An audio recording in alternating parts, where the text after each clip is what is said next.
Translator notes, making this announcement again and putting it here as some people had no idea. Some people don't read translator notes TT. There is a subscription for Artisy. It basically gives you access to all the current advanced chapters and the advanced chapters that will come out in the next 30 days or so. Chapter 407, Bow Down in Prostration 4. I did not give a name to my integrated Tao domain. What meaning is there in naming the integrated Tao domain in a universe where no one else exists? Moreover, since my colorless glass sword is incomplete, the integrated Tao domain is also in an incomplete state, making it even more meaningless. After dwelling in the darkness for a while, I retract the integrated Tao domain and step outside. Shaila, a planet lined with countless tombstones. I'm marking down on everyone I remember. Because, after all, the vast majority of those who existed in this heavenly domain must have died. I still can't forget the sight of the 5 massive middle realms shrinking rapidly and disappearing into light and heat. Moreover, even though the true persons fled madly, none of them escaped the end brought about by the existence atop Great Mountain, and all perished.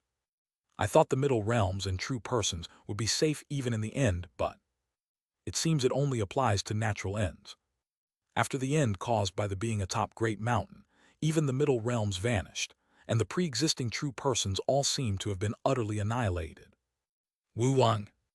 As I move from one planet to another in search of colorless glass sword shards, I see something resembling a caterpillar that looks like 7 or 8 planets stuck together swimming through the universe, prompting me to use the record of transcending cultivation and exhausting martial arts momentarily. It seems to devour the heaven and earth spiritual energy and nebulae in the void. Then soon after, it regurgitates a large planet from its stomach. It doesn't particularly seem interested in me. Even as I approach it without using the record of transcending cultivation and exhausting martial arts, it pays me no attention. However, I feel a chill as I sense the realm of that existence and realize what kind of being it is. Quasi-immortal. It's a true person at the entering nirvana stage. I have seen them a few times before. After the birth of this heavenly domain, I occasionally witnessed quasi-immortals wandering around, devouring nebulae and creating stars.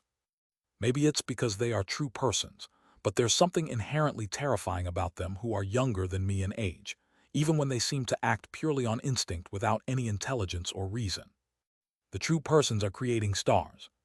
It isn't just them. Occasionally, I also encountered sacred masters or esteemed ones while wandering.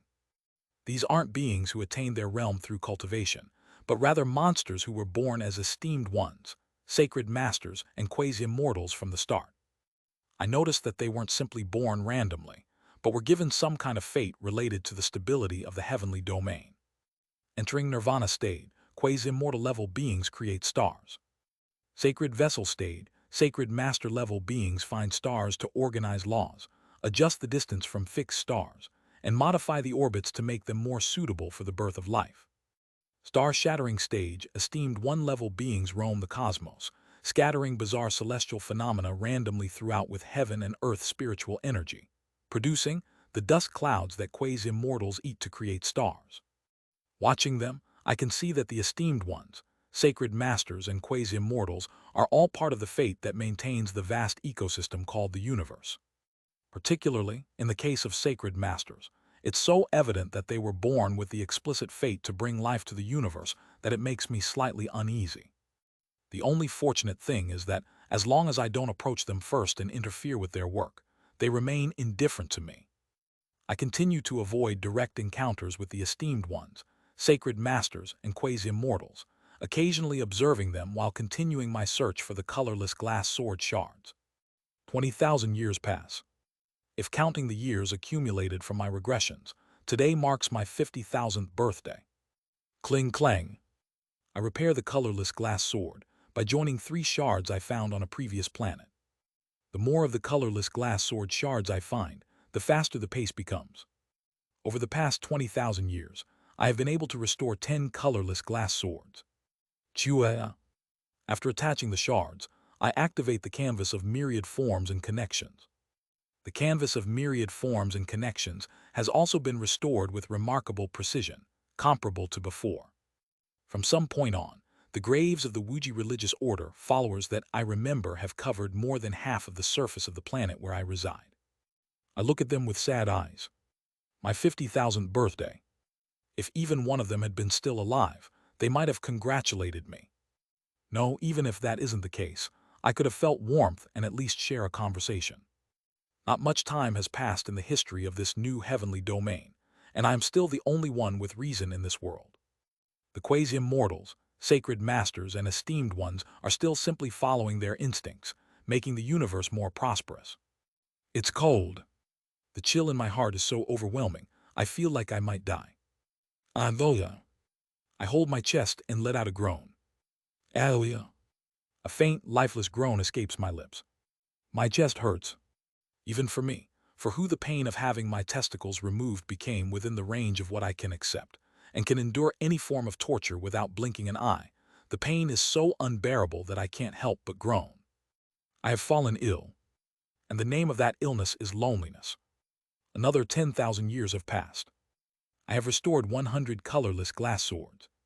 The speed of restoring the colorless glass sword increases by the day, and the attraction force of the canvas of myriad forms and connections is gradually growing stronger. Surprisingly, the canvas of myriad forms and connections harbors a powerful attraction force that even I hadn't been aware of. As I restored the colorless glass sword and the canvas of myriad forms and connections, I acquired a deeper understanding of the canvas of myriad forms and connections that I hadn't known before. The 31st move. If I restore the canvas of myriad forms and connections, it will become much easier to control. I ponder as such with a calm expression. Wu Yang. Afterward, I focus my consciousness on the colorless glass sword, continuing to follow the countless links of attraction force attached to it, and restoring the sword. Then one day, Kagagugu. On a sulfur sea on a planet where sulfur boils relentlessly. On an island within the center of that sea, I find a colorless glass sword shard beneath a rock and discover something strange. This is... Startled, I reach out towards it with trembling hands. Clang. Chills. I suddenly feel chills run down my entire body. The reason, because what I found is a red sword.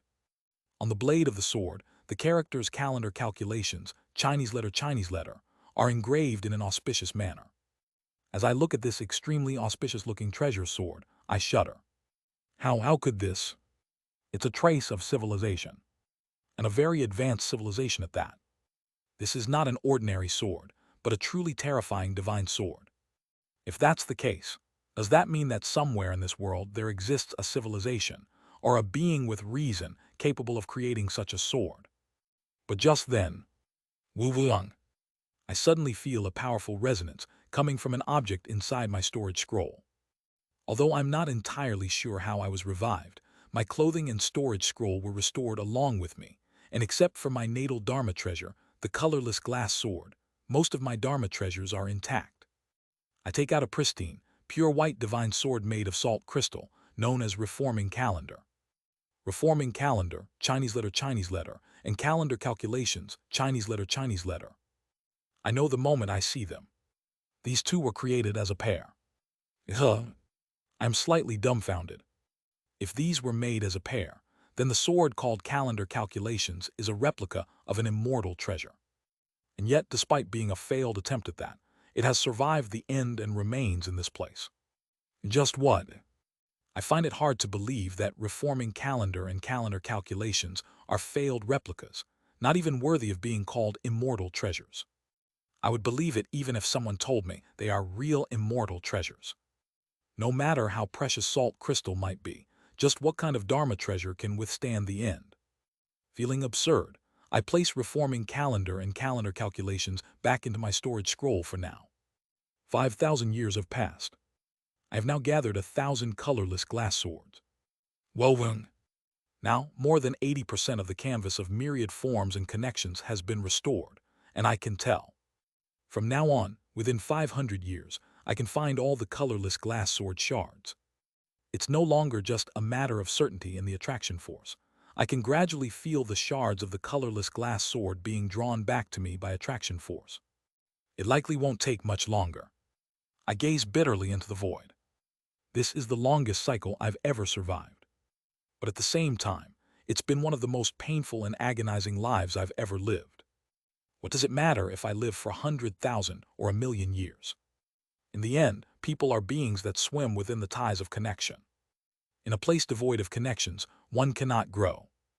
In the coming tens of thousands of years, in this world where only those monstrous quasi-immortals, sacred masters, and esteemed ones exist, I would remain unchanged, just as before. Kugagung.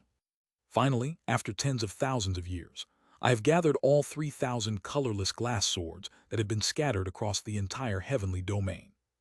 Clang. One of the last shards of the colorless glass sword is fitted into place. However, gathering all the swords does not mean fully restoring the colorless glass sword. I let out a sigh. The very last piece of the colorless glass sword, the tip of the blade. I still haven't found the tiny fragment that forms the final point. I rise from the cave where I found the last shard. Woven. Through the attraction force of the canvas of myriad forms and connections, I focus my consciousness to search for the very last, final fragment of the colorless glass sword. And just then, something is strange. I can definitely feel that the last piece of the colorless glass sword is in this world. It exists somewhere in this heavenly domain. But even with the canvas of myriad forms and connections, I can't find it. It's just the one very last piece, and yet, greatly alarmed, I once again raise the canvas of myriad forms and connections to sense through its attraction force. Is it because it's too far away? But it's strange. Even though the heavenly domain is expanding in real time, growing larger, the canvas of myriad forms and connections has always managed to track the shards of the colorless glass sword. This is an incredibly bizarre occurrence. Greatly taken aback, I stomp my foot in frustration. Quagwagwagwagwang. With my stomp, the continent of this planet splits apart, causing earthquakes and tsunamis. The cave I am in collapses completely and disappears. Just before the cave crumbled in that fleeting moment, I avoided all the falling rocks and escaped, letting out a scream filled with rage. Where is it? The canvas of myriad forms and connections, my canvas of myriad forms and connections, must be restored at all costs. Even if I have already restored over 99%, it isn't enough unless it's perfect. My canvas of myriad forms and connections is, yes, it's Seo Yunhyan. It is the essence of myself. To lose even a speck of the canvas of myriad forms and connections would be like forgetting a speck of my own connections. No, I have to find it. I must find it. I don't want to forget even the smallest connection. I can't let even a speck of memory slip through my fingers. I will definitely get it back in my hands, no matter what it takes. I shout with bloodshot eyes. And then, kagagugugu. In the debris of the collapsed cave, I discover something. That is, it's clearly an artificially made large disc. It also looks like a shield. Again, something like this appears before my eyes. I stand in front of the disc with an uncomfortable expression. There is no name on the disc. It's merely a disc, nothing more. But it's clearly something created by a civilization. And since I am the only being with reason in this universe right now, there is only one possibility. Either someone scattered it in front of me, or like reforming calendar and calendar calculations, it's an object that has transcended the end. And then, woven, as I look at reforming calendar and calendar calculations howling wildly within my storage scroll, I realize it's the latter. Chapter 408, Bow Down and Prostration 5. Woven, reforming calendar, calendar calculations, and an unidentified disc. The three items resonate together. I try to guess the identity of the disc. I see a failed imitation made by a true person. I heard there are three in total, and it seems this is the third. Just as I think so. Payet. Clink, clink, clink. The pure white divine sword, reforming calendar. The red divine sword, calendar calculations. The unidentified disc. The three items appear to gather in one place before emitting a clear light as they merge into one. And what appeared is south-pointing disc, Chinese letter, Chinese letter, Chinese letter. A south-pointing disc, also known as a compass. Calendar calculations seems to be pointing north. Reforming calendar seems to be pointing south. Kung. I look at the enormous south-pointing disc, far larger than myself, and stick out my tongue in astonishment. What is this? A Dharma treasure that appeared out of nowhere. A trace of civilization I haven't seen in ages. It's a sign of intelligence, but instead of feeling joy, I feel a sense of unease and a chill crawling down my spine. I first obtained Reforming Calendar from Yuk Rin's treasure vault. However, in hindsight, the performance of Reforming Calendar is insane. It's a weapon that by itself provides the combat strength at the integration stage. It isn't quite on the level of the Mad Lord's wonderfully mysterious fortress, but it is still an extremely formidable Dharma treasure by itself. No matter how much Yuk Rin, a demon beast of the demon race, didn't use Dharma treasures, it's unthinkable that such a treasure would be casually placed in the treasure mountain. Moreover, something felt off when I fought with Jin Mayol. Salt crystal is an excellent mineral, but it's not known for being particularly hard. Being used for cultivation, like how Yuk Rin cut off a salt pillar from the salt crystal palace and ate it to enhance his cultivation, or being used for its physical properties as the keel of a ship like the salt bone ship. That is the salt crystal. However, even when I struck Reforming Calendar, which is processed from salt crystal, with the all-heaven sword before I was weakened, it didn't suffer a single scratch. In the end, unlike other weapons that shattered, it merely bounced off the hands of Jin Mayol. And then there's the Divine Sword Calendar Calculations, which I obtained next. Calendar Calculations was placed right below where the shard of the colorless glass sword was found.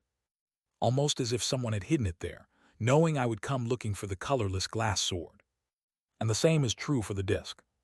As soon as the cave where I retrieved the colorless glass sword shard collapsed, the disc appeared as if it had been waiting, and the three Dharma treasures instantly merged into a compass.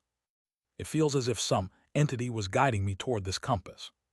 The problem is that if I start feeling like this, it's almost never just a feeling. 9 times out of 10, it means a great being is guiding my fate. Some existence is trying to do something with me right now.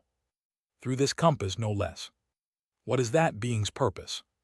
It could simply be goodwill, but I know better. This world is nothing but a massive calamity.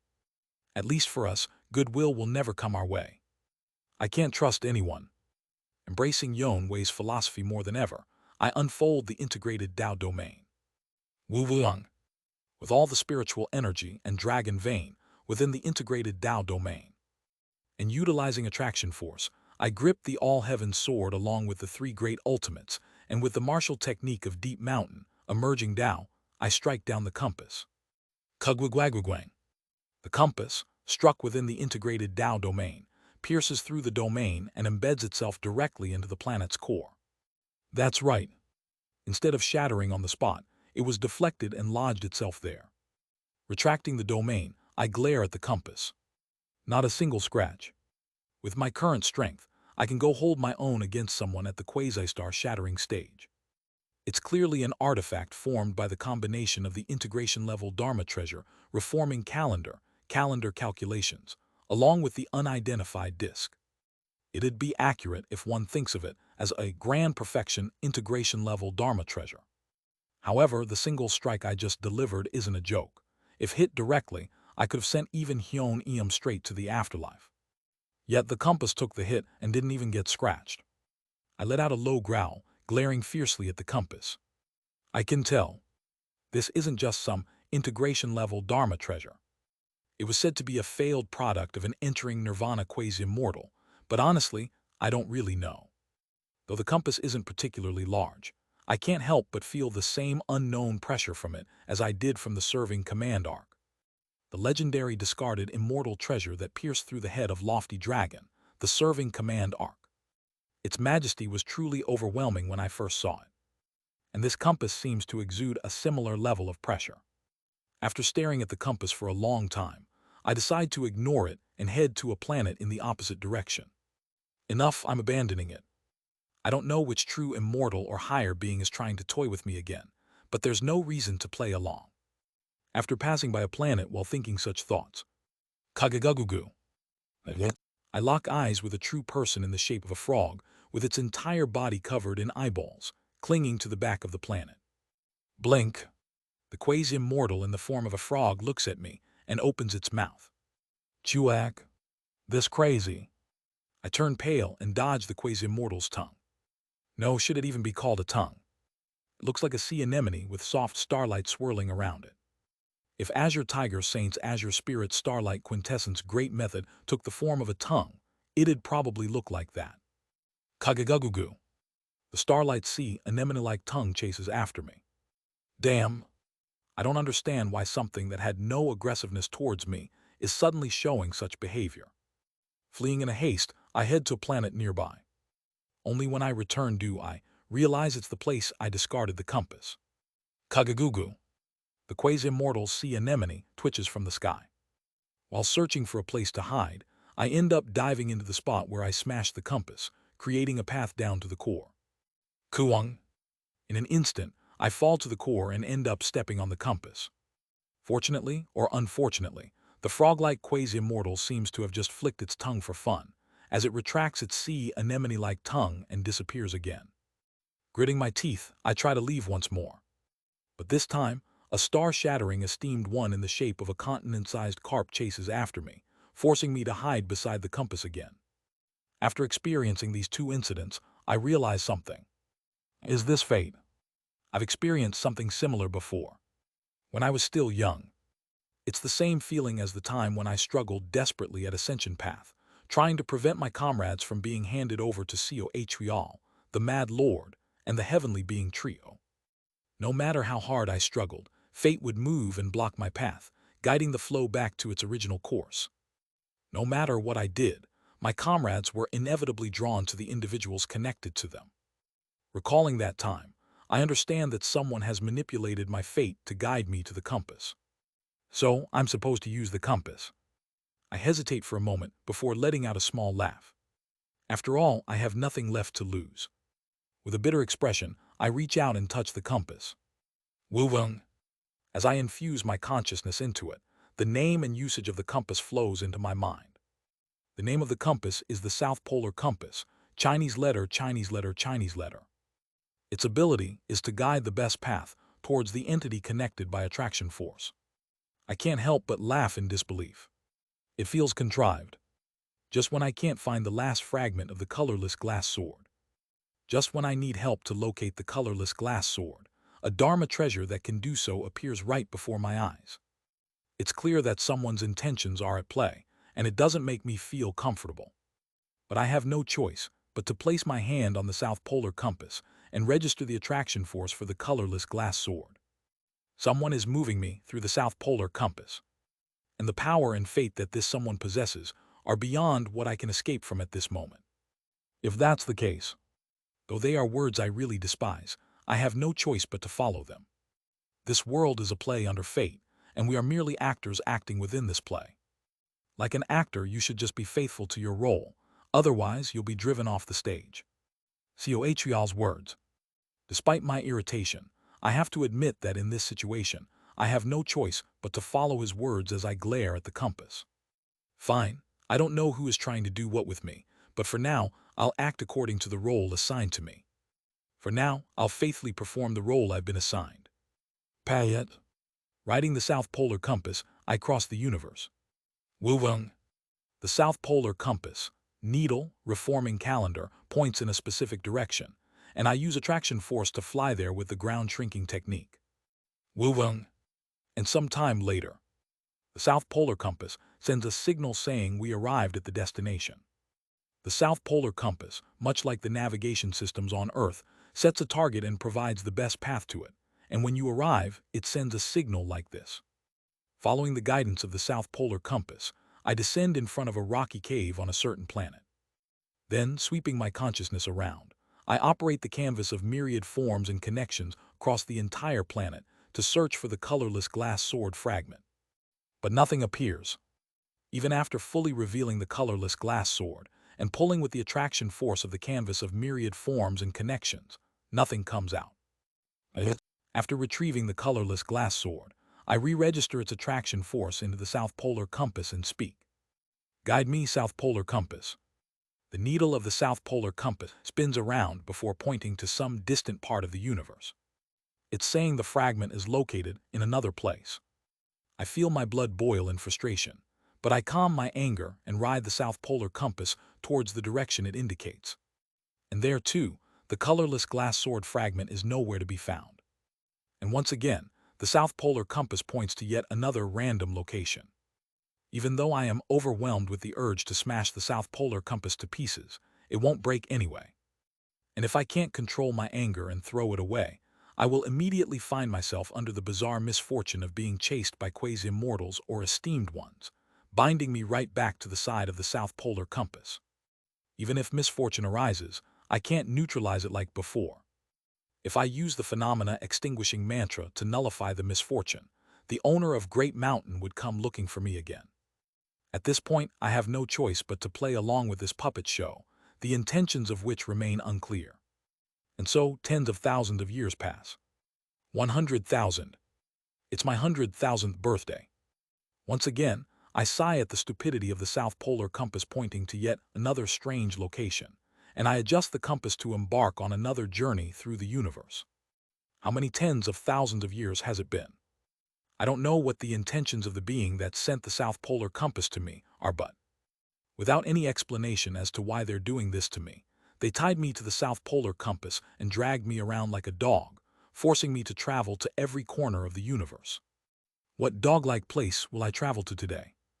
For tens of thousands of years, I've been traveling with the South Polar Compass. Even with just the intermittent cultivation I managed during these travels, I have already reached the mid-integration stage in both Heaven and Earth tribe. Is it because the new heavenly domain has not been around for long? Every corner of the universe is overflowing with Heaven and Earth spiritual energy. Thanks to that, I am able to reach a somewhat corresponding realm after tens of thousands of years. With exhausted eyes, I arrive on some star, guided once again by the South Polar Compass, and as always, I can't give up hope, so I struggle to find the last fragment of the colorless glass sword by moving the star's dragon vein and activating the canvas of myriad forms and connections. Kagagugu.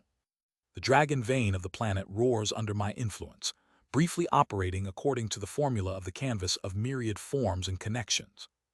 Not here either, huh? I sigh and once again fly off towards the next location, indicated by the South Polar Compass. And just then, Wuvung. Suddenly, I notice the energy of the dragon vein, which has been boiling throughout the entire star, seems to be stretching beyond the star. What's this? Did I see it wrong? I rub my eyes, and the sight quickly disappears. However, after reviewing the records stored within the canvas of myriad forms and connections, I realized that it wasn't a hallucination. I definitely saw it, just what was that? When I examine the planet again, I see that the dragon vein has quietly returned to its dormant state within the planet. Time passed. As I continue traveling through the universe with the South Polar Compass, I begin to see the vision I previously witnessed more frequently, and at some point, I become certain that it isn't an illusion. Wuvlung.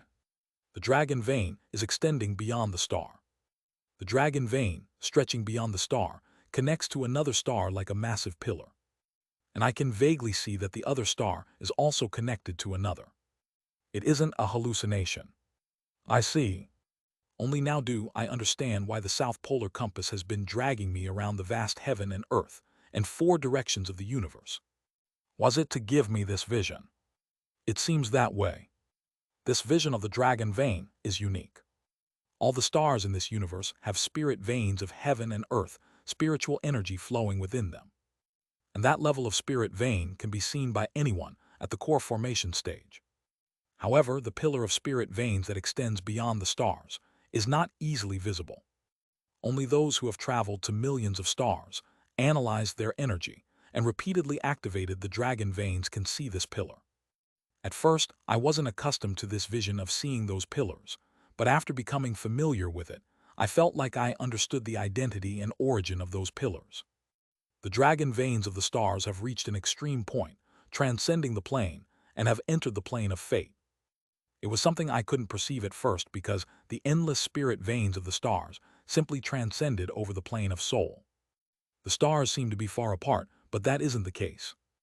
In reality, they are closely connected, emitting attraction force towards each other in the plane of fate. Only through the spirit veins that shot up into the plane of fate can I faintly catch a glimpse of this. All the stars in this universe are connected by countless pillars of light. This is truly a scene that brings to mind the concept of Indra's net. I give to this pillar of light, that is the dragon vein of the stars, a name. The star's dragon vein, star vein, Chinese letter. Payet. Together with the south polar compass, following the star veins, I fly towards the direction the compass indicates. As expected, I can't find the colorless glass sword fragment this time either. However, since the day I clearly gained the eyes to see the star vein, I realized that the south polar compass isn't leading me aimlessly. With each journey with the south polar compass, my ability to see the star vein eye, is further enhanced. I can now see the star vein from farther and farther away, and with more detail. 160,000 years. I too, having lived for 160,000 years, have become a living fossil. The lifespan I received in the integration stage is nearly exhausted, and as a result, wrinkles are gradually appearing on my skin and face. In just 30,000 more years, I will likely die. Kuwoke. Kagaguguk. My cultivation has now reached the late integration stage. My attainment in seated detachment, entering hope, has reached a level where I can freely unleash individual strikes with ease. How long will this journey continue? Will I be able to find the colorless glass sword before I die? Unable to hide the slight desolate feeling in my heart, I continue to travel through the astral realm with the south polar compass. Star vein eye, in a way, is a sense far more difficult to attain than nether perception. Anyone who cultivates the ghost path method or is deceased can obtain nether perception. But to obtain star vein eye, one needs to fulfill the extraordinary condition of having visited millions of stars and drawn out the dragon vein in each and every star. Moreover, unlike nether perception, star vein eye does not grow easily. Even after wandering for tens of thousands of years with the south polar compass that seems to help the growth of the star vein eye, all I can see after a long time is the vast network of constellations spread across the entire universe. But one day, after finishing a journey with the south polar compass, my star vein eye breaks through a certain critical point, and upon surpassing that point, I become able to see something incredible. Its history. Through the dragon veins, I can now see how the constellations have moved up to that point. I can now see their records. One might ask, what's so remarkable about such records? It's not like I can peruse all records like Ohisio and records of constellations at that. But indeed, it is something extraordinary. The records of constellations are guiding me through a path that leads to the original great explosion, the very starting point of the heavenly domain. Wulong. Looking at that path, I finally realize where the last fragment of the colorless glass sword is. It's beyond that path, and I can guess what lies at the end of that path. Perhaps there's an exit that leads out of this heavenly domain. Yes, the final fragment of the colorless glass sword has existed outside of this heavenly domain from the very beginning. Pererek.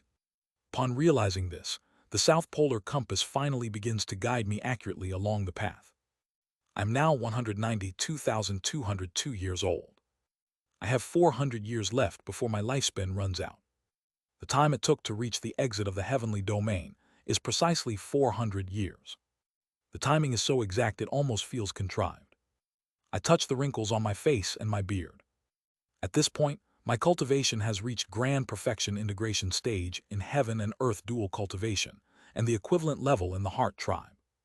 In other words, I am on par with, if not superior to, her in her prime. My death is not far off, and my cultivation has been raised to its fullest extent. But even so, I feel fear as I look at the door before me. Kagagugugu. A door that leads out of the heavenly domain. I realize there are two diverging paths beyond that door. One is just the normal path leading out of the heavenly domain. The other is a suspicious path leading somewhere. And the last fragment of the colorless glass sword is on the path leading to somewhere. I'm not afraid of the unknown. What I truly fear is the existence that lies beyond. I can tell. Beyond there is the being who gave me the south polar compass and manipulated my fate for hundreds of thousands of years, forcing upon me the star vein eye. I can feel that being trying to meet me. Even now, the image of the owner of Great Mountain slaughtering all my comrades and reverting the universe to its primordial state has not left my mind. However, despite that, I ride the south polar compass towards that place. There is nothing left to lose.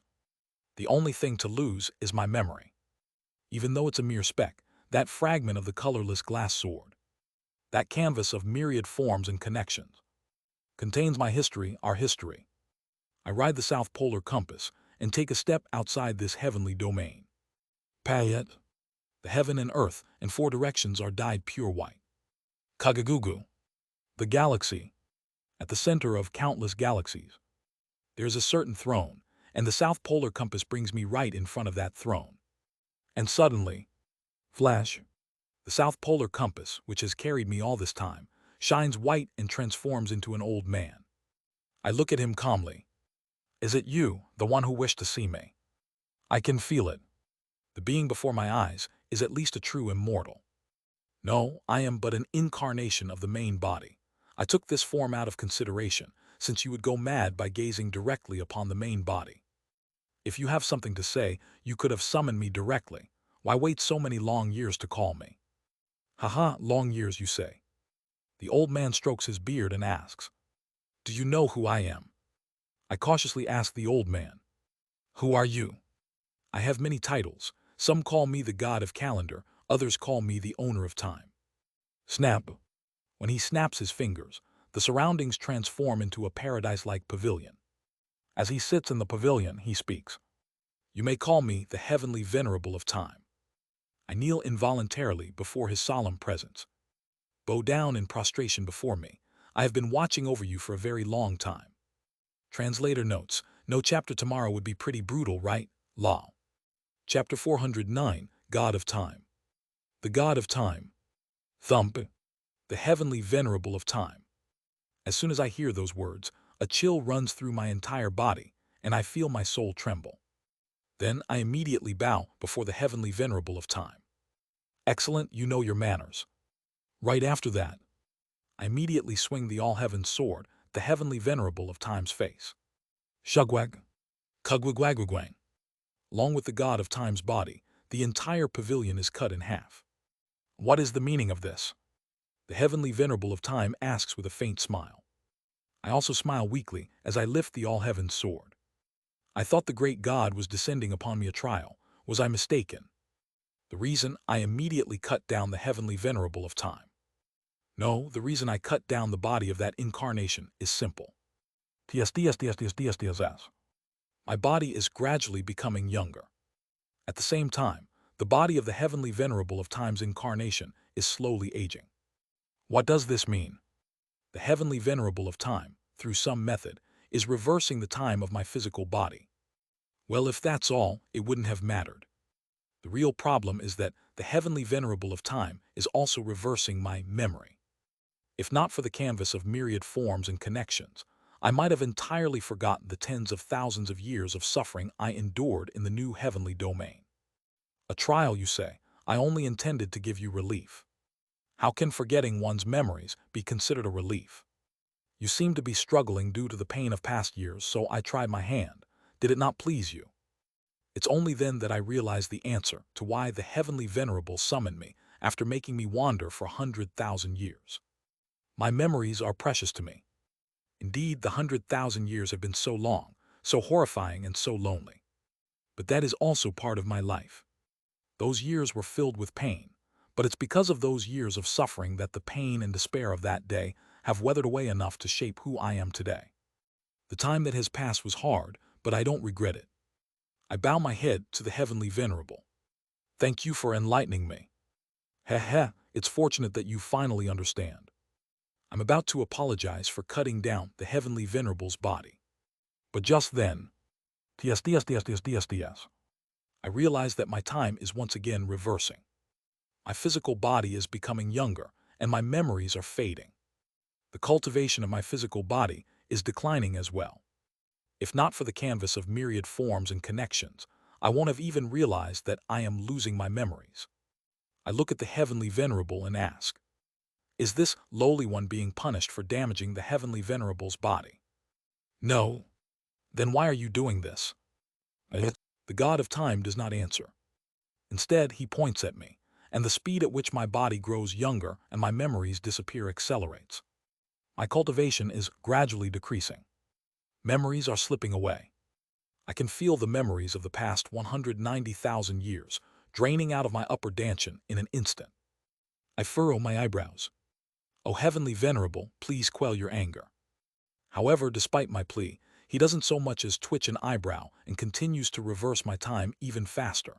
Finally, I feel even the memories of my comrades being attacked by the owner of Great Mountain begin to fade. And so I close my eyes and once again swing the all-heaven sword. Buwung, Kuwung. The pavilion shakes as the incarnation of the heavenly venerable of time is once again cut down. Why are you doing this? Please, I humbly ask to stop testing me. But nothing changes. The heavenly venerable of time instantly regenerates his body and continues reversing my time. In the end, I glare at the heavenly venerable and growl. No matter if you are the heavenly venerable of time, I cannot allow you to reduce my life to nothingness.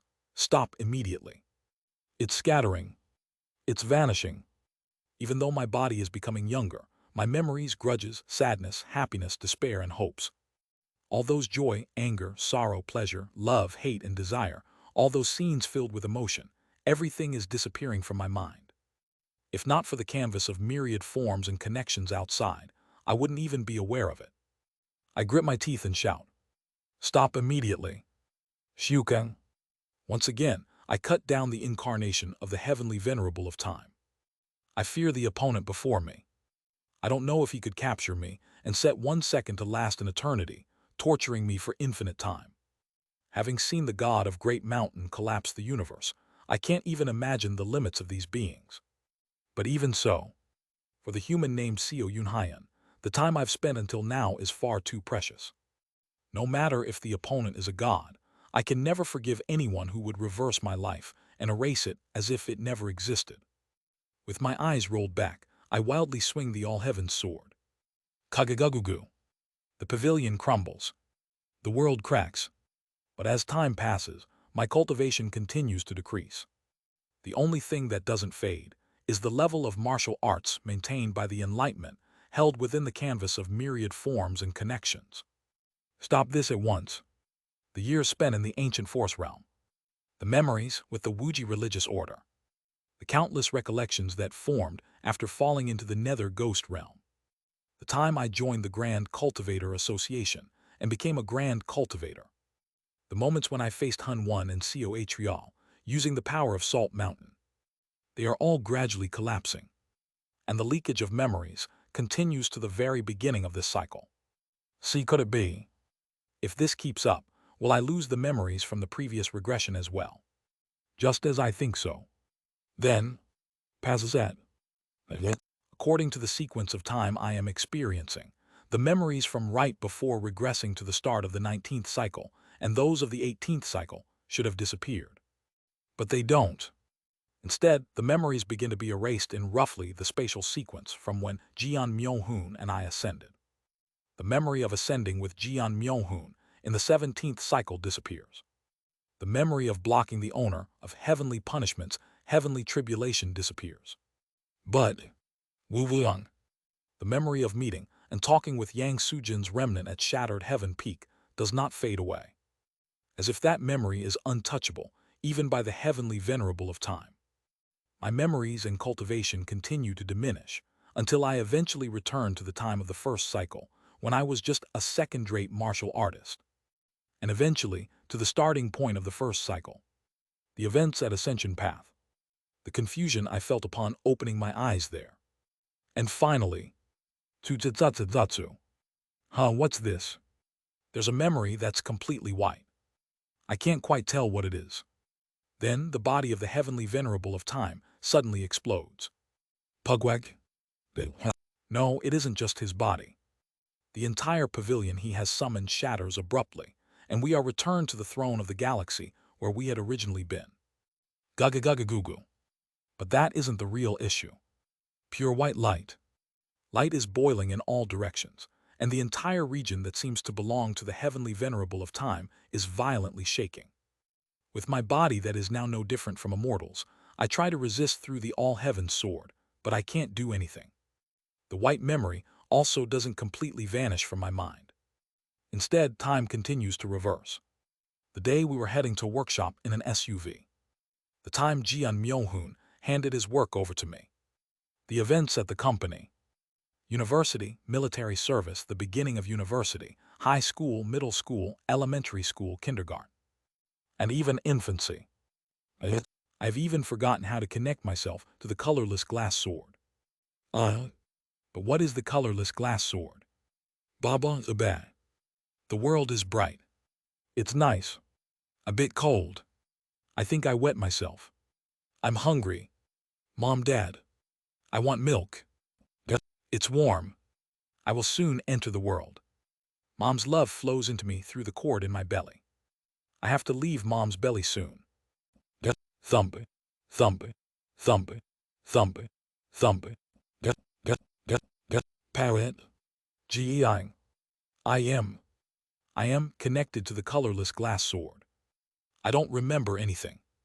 The memories of my physical body regress to the level of a fetus, even before the formation of sperm and egg, and completely return to nothingness, Chinese letter. However, I still have the colorless glass sword. For a moment, I lost hold of the colorless glass sword. But at this very moment, my physical body has completely disappeared, and the only thing that remains is my natal Dharma treasure linked to my soul, the colorless glass sword. My memories contained within the colorless glass sword, within the canvas of myriad forms and connections. Yes, this is what proved my existence. The brilliant history embedded in my sword, that is what proves me. In this moment, I am the colorless glass sword. Xiao Yunhaiyan. I become the sword. A sword that can cut and sever everything but cannot sever itself, that dull sword. Inside the colorless glass sword, I gather the will of my entire life and unleash an all-encompassing strike of seated detachment, standing oblivion. Within the colorless glass sword, I channel my lifelong will and squeeze out everything from seated detachment, entering hope, unleashing an all-encompassing single strike. Perhaps the incarnation of the heavenly venerable of time has vanished, as he is nowhere to be seen. This world, densely packed with galaxies and overflowing with light, makes it impossible to discern where anything is. But I don't care and I cut. The colorless glass sword, the all-heaven sword, and my will, all connect as one. Cut. Payet. My life. My history. The canvas of myriad forms and connections, which contains all of that, amidst mist, forming the three great ultimates. Within the three great ultimates, I become a single sword, ready to sever the entire world with one single strike. A move that is still incomplete, only slightly more refined. The single strike, with only the makeshift name accumulation, Chinese letter, divides the entire world. I accumulated and accumulated history. Hence the single strike named accumulation. I absolutely cannot allow it to disappear. However, it seems that it isn't enough, as nothing happens. There appears to be a slight crack in the space, but that's all. The heavenly venerable of time doesn't seem particularly affected by that minuscule crack. Nevertheless, without care, I unhesitatingly perform the sword move from beginning to end. I know I can't inflict any significant damage anyway, so I can only do everything I can. And at the last moment of my sword move, at that final instant, I feel something catch on the tip of my sword. In the next moment, snap! Unpleasantly, I am back to where I started. So are the surroundings. The heavenly venerable of time and I are both back in the pavilion where we originally were. Why did you do this? Misfortune, Chinese letter, is essentially pain. He laughs, drinking tea that has appeared from somewhere. To return that to you, there was no other way but to do so with pain. I look at the tip of my sword. The last fragment of the colorless glass sword has returned to the tip of my blade. The canvas of myriad forms and connections is restored once more. For the first time in 190,000 years, I let out a sigh of relief and collapse into my seat. Thank you. Honestly, I don't trust the heavenly venerable of time. He claims to have returned the colorless glass sword to me along with misfortune, but there is undoubtedly another purpose behind it. Without hesitation, I question him. However, aside from expressing my gratitude, was it truly to return my possession? Indeed, of course, there was another purpose. What was it? He grins. If I tell you, will you even be able to listen? Well, considering you're a madman crazy enough to swing your sword even within my authority, I suppose you wouldn't go insane. The heavenly venerable of time nods and immediately begins to speak. I try to gaze directly at the owner of light, since their main body is surely beyond.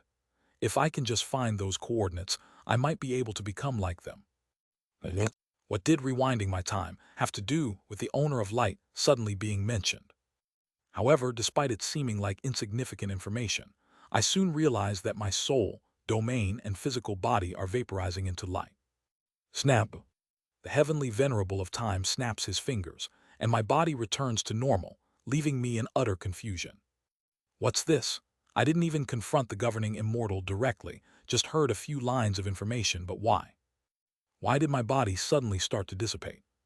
The heavenly venerable of time smiles bitterly and sips his tea. In the end, I couldn't find them. As expected, they're thorough from beginning to end. I want to ask more but choose not to. Just hearing a few lines of information nearly dissolved my body. If I learn more details, I might be cursed even beyond regression, just like when I looked directly at the owner of heavenly punishment. Instead, I change the question. What exactly is it that you want from me? It's the question I most want to know. The heavenly venerable of time takes another sip of tea. And then, in the next moment, his body suddenly begins to decay rapidly. His body, not just wrinkled but completely oozing with pus and rotting away, turns into a decayed corpse. His clothes suddenly deteriorate into rags, and his tea turns into foul, rotten water. The pavilion that was the once idyllic peach garden paradise we were in becomes a ruin. It's as if time accelerated, aging everything to ruin. Drip drop. His eyes completely rotted away, leaving only the hollow void in the eye sockets of the heavenly venerable of time. Slurp. The corpse, now a decayed husk, sips the rotten water and speaks. What I want is meaningless. What you desire is far more important. Pardon. Thud thud. His flesh begins to fall off in pieces. We don't have very much to offer you, a few lines of information at best, but with that, we can never directly interfere with the story. We would remain a supporting character for life. Even if we wanted to give you something, everything we offer ends up distorted and twisted. But you see. The decaying figure smiles. If we were to make an enormous sacrifice ourselves, it's possible to give you a very small and insignificant gift. I intend to give you a gift. What kind of gift are you speaking of? Thud, thud, thud. Finally, half of the flesh on his face has fallen off. He now has the head of a half-exposed skull. Are you? The corpse smiles. Perhaps because his vocal cords have decayed, his words turn into mental speech. And then, as the heavenly venerable of time continues, I feel a chill run down my spine. Wouldn't you like to return to that time? To the moment just before all your cherished people were slaughtered by the great mountain supreme deity. Shudder, shudder. I tremble. Is it fear of the heavenly venerable of time's authority, which can turn back time? Is it confusion over whether he knows about my regression or not? Is it because I can't understand what tricks he might be up to? No. This is anticipation. At the same time, a powerful yearning. I'm fully aware that the heavenly venerable of time before me is undoubtedly suspicious. He might be planning on doing something with my regression. However, despite that, shudder, shudder, shudder, shudder, shudder. I feel my entire body tremble with an intense yearning. For 100,000 years. No, for even longer than that. I spent my entire life yearning for them. Inside that loneliness, if I were to use my own regression, it will ultimately be before I enter the bright cold realm. If that happens, all the connections I had built up will be completely nullified. But if it's as he says, I will be returning to the time when those connections still exist. I feel like I'm going insane. I feel like I'm going insane. This is a temptation that I absolutely cannot refuse. It's a forbidden fruit that, even knowing it's poisoned, I cannot help but bring to my lips. In the end, I finally voice my desire. I want to go. Drip. A single tear falls down my cheek. The heavenly venerable of time, whose body has now fully begun to weather away, smiles. I can send you. Drip, drip. From the tip of the chin, droplets gather and fall one by one. My body trembles uncontrollably. My chest is swelling with emotion, and I can't endure it. But for the great sacrifice I'll make for interfering with you, I should receive something in return. What is it? What do you want? Let's make a contract with me. Swish. He raises a finger. The flesh of his finger completely erodes away as I watch, leaving behind bare bones. Even the bones are gradually weathering before my eyes. No, it isn't just the bones. The entire world itself is weathering. It's strange. With his authority, he should be able to converse with me in a perfectly intact state. So why is this happening? It's as if he can't stop the weathering that is currently occurring. As if time is spiraling out of control. Do you know what your fate is? Every time he speaks, the rate of weathering increases. Time is running wildly. Even his skeletal remains are now crumbling. The pavilion has turned to ashes, and the paradise around us has become a handful of sand. Even space itself seems to be collapsing. And within that crumbling world, I shake my head. I do not. There were Yang Sujin's words, but even despite that, I don't know what my fate is, so I have no fate to reveal to him. But his next words calm my wildly beating heart, if only a little. Then make a contract with me. When the day comes that you realize your fate, whisper it only to me. I will never reveal it to anyone else, only me. And in return, I will sacrifice much of my authority to send you back to that time. Swish. The incarnation of the heavenly venerable of time completely weathers away and vanishes, and from the pile of dust, a single black piece of paper floats toward me. That paper, which for some reason radiates an auspicious light, is the black ancient paper, Chinese letter, Chinese letter, Chinese letter. Translator notes, what about no chapter tomorrow, Lao? Chapter 410, Regressor, Chinese letter, Chinese letter, Chinese letter. Flutter, flutter, flutter, flutter. The black ancient paper flutters in the wind before my eyes. I stare blankly at the contract written on the black ancient paper. The heavenly venerable of time will rewind my time to before my comrades were slaughtered, and in return, I will reveal my fate to the heavenly venerable of time when I realize it. I can return to that time, the time when I had not yet lost my connections. I tremble in the ashen world. The idea of returning doesn't evoke any emotion in me. But the power of the heavenly venerable of time means that my regression point itself will be fixed. It will fix the uncontrollable death regression time. Thump, thump. I clutch my trembling heart. I understand. I can never refuse this offer. Yeah. My vision blurs. I am someone who has lived for 190,000 years. I am someone who thought I tempered myself in pain and nothingness. Now that the star-shattering stage is just ahead, I am someone who thought has become stronger than ever. But now I finally understand. From the tips of my fingers to the deepest depths of my chest, I tremble, and from that tremor and the tears that flow from it, I understand. Humans, no matter how strong or weak, in the face of hope, they are beings that become so very fragile. Both my words and Yon ways were wrong. This world is neither filled with hope nor only with despair. Hope itself is the sweetest despair. How many times have I wished for this? Again and again, time after time, I have imagined myself returning to my comrade's side. See, can I really return? I prostrate myself. I bow. No, if he was human, I would have been willing to lick his feet. Even if he wasn't a human but a beast, it wouldn't have mattered. Can I really return to that time? With bloodshot eyes, I ask with a desperation that could never be repeated. And the answer comes. Indeed. Di Yang. From somewhere it rings. The sound of a giant Brahma bell echoes throughout the heavenly domain. Puhak. At the same time, something rises from beneath my feet, and something descends from above. In an instant, it's as if heaven and earth are being split in two. Kung. It's a giant compass. No, it also resembles a sundial. At the same time, it looks like some kind of device that marks the celestial bodies of the universe. It's a compass that calculates the bearings and coordinates of the universe, a clock that measures time through light, and the essence, Chinese letter, of the calendar method, Chinese letter, that determines the calendar of heaven, earth, and all phenomena. It's as if all things in the universe and the starlight of the cosmos are converging on the center of this bizarre, yet sacred structure.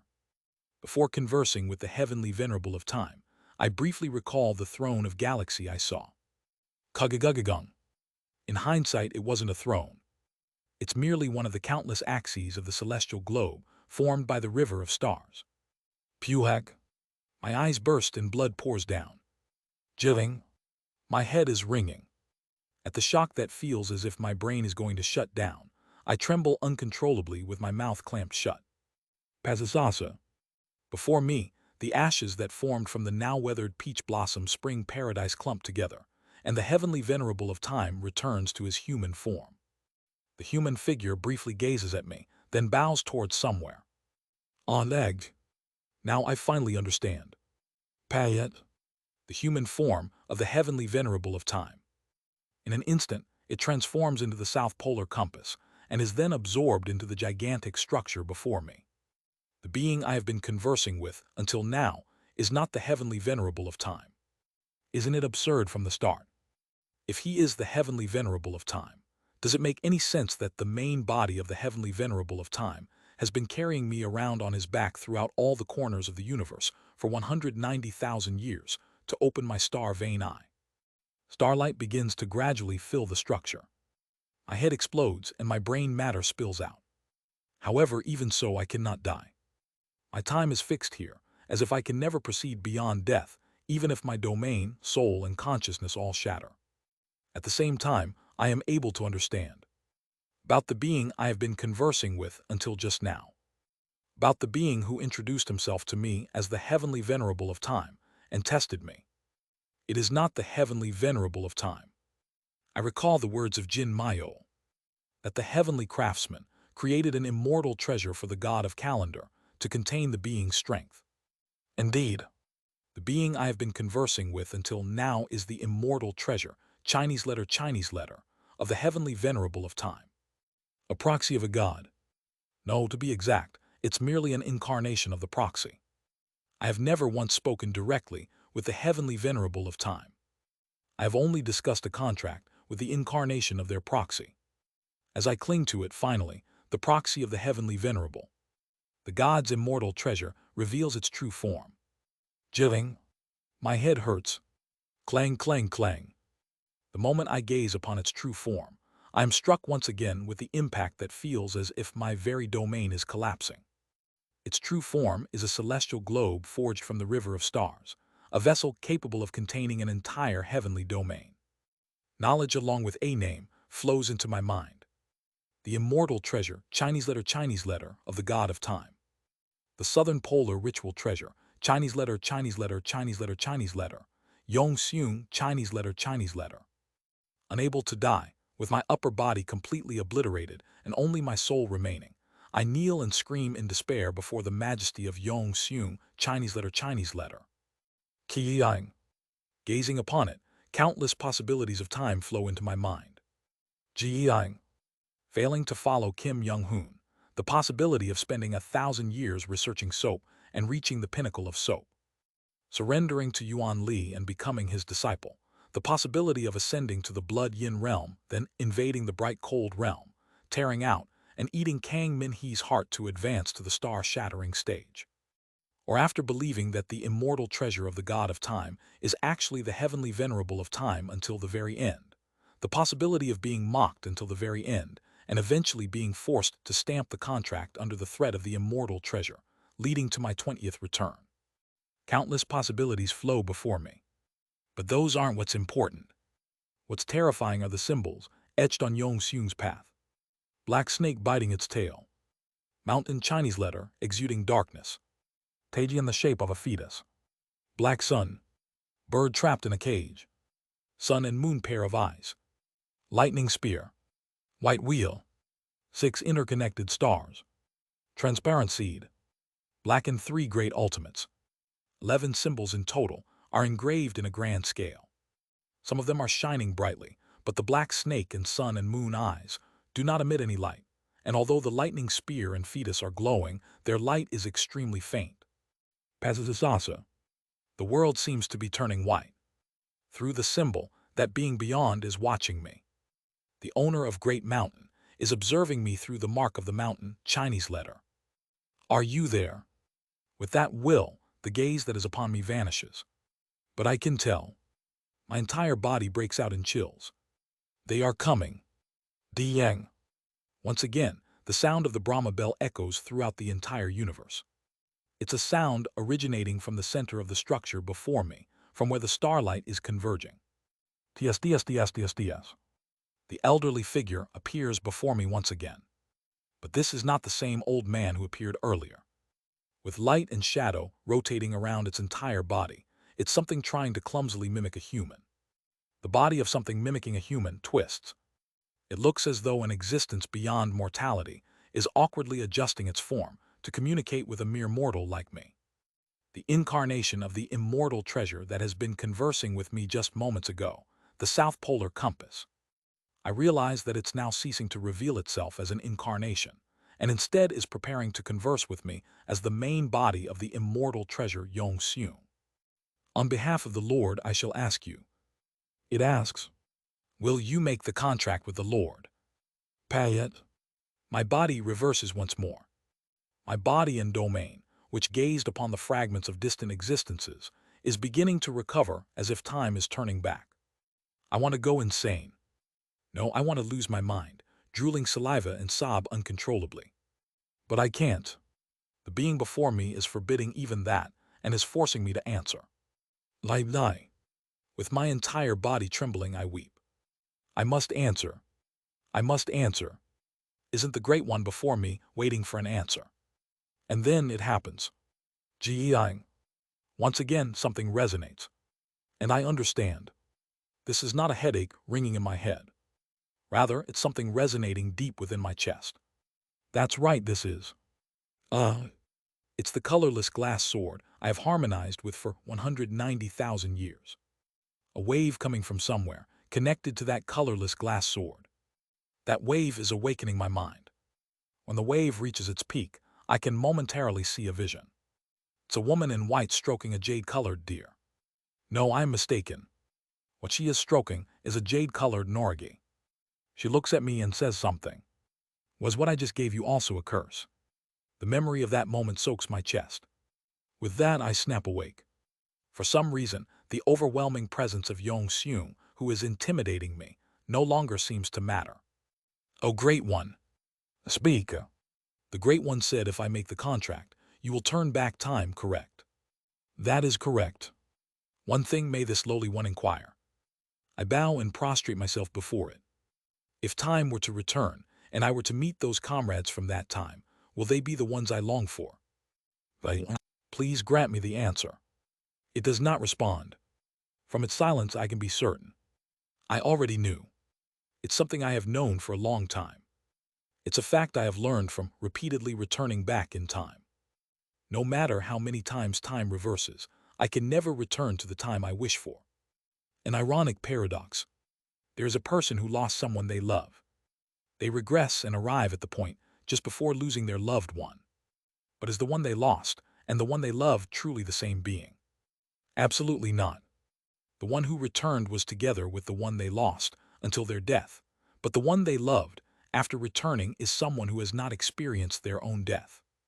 In other words, unless the one they lost also regresses together with the one who returned, no matter how many times the regressor returns, they can never meet the one they seek. Even if it is just a matter of seconds difference between whether they were slaughtered or not, as in the proposal from the immortal treasure before me, the result is the same.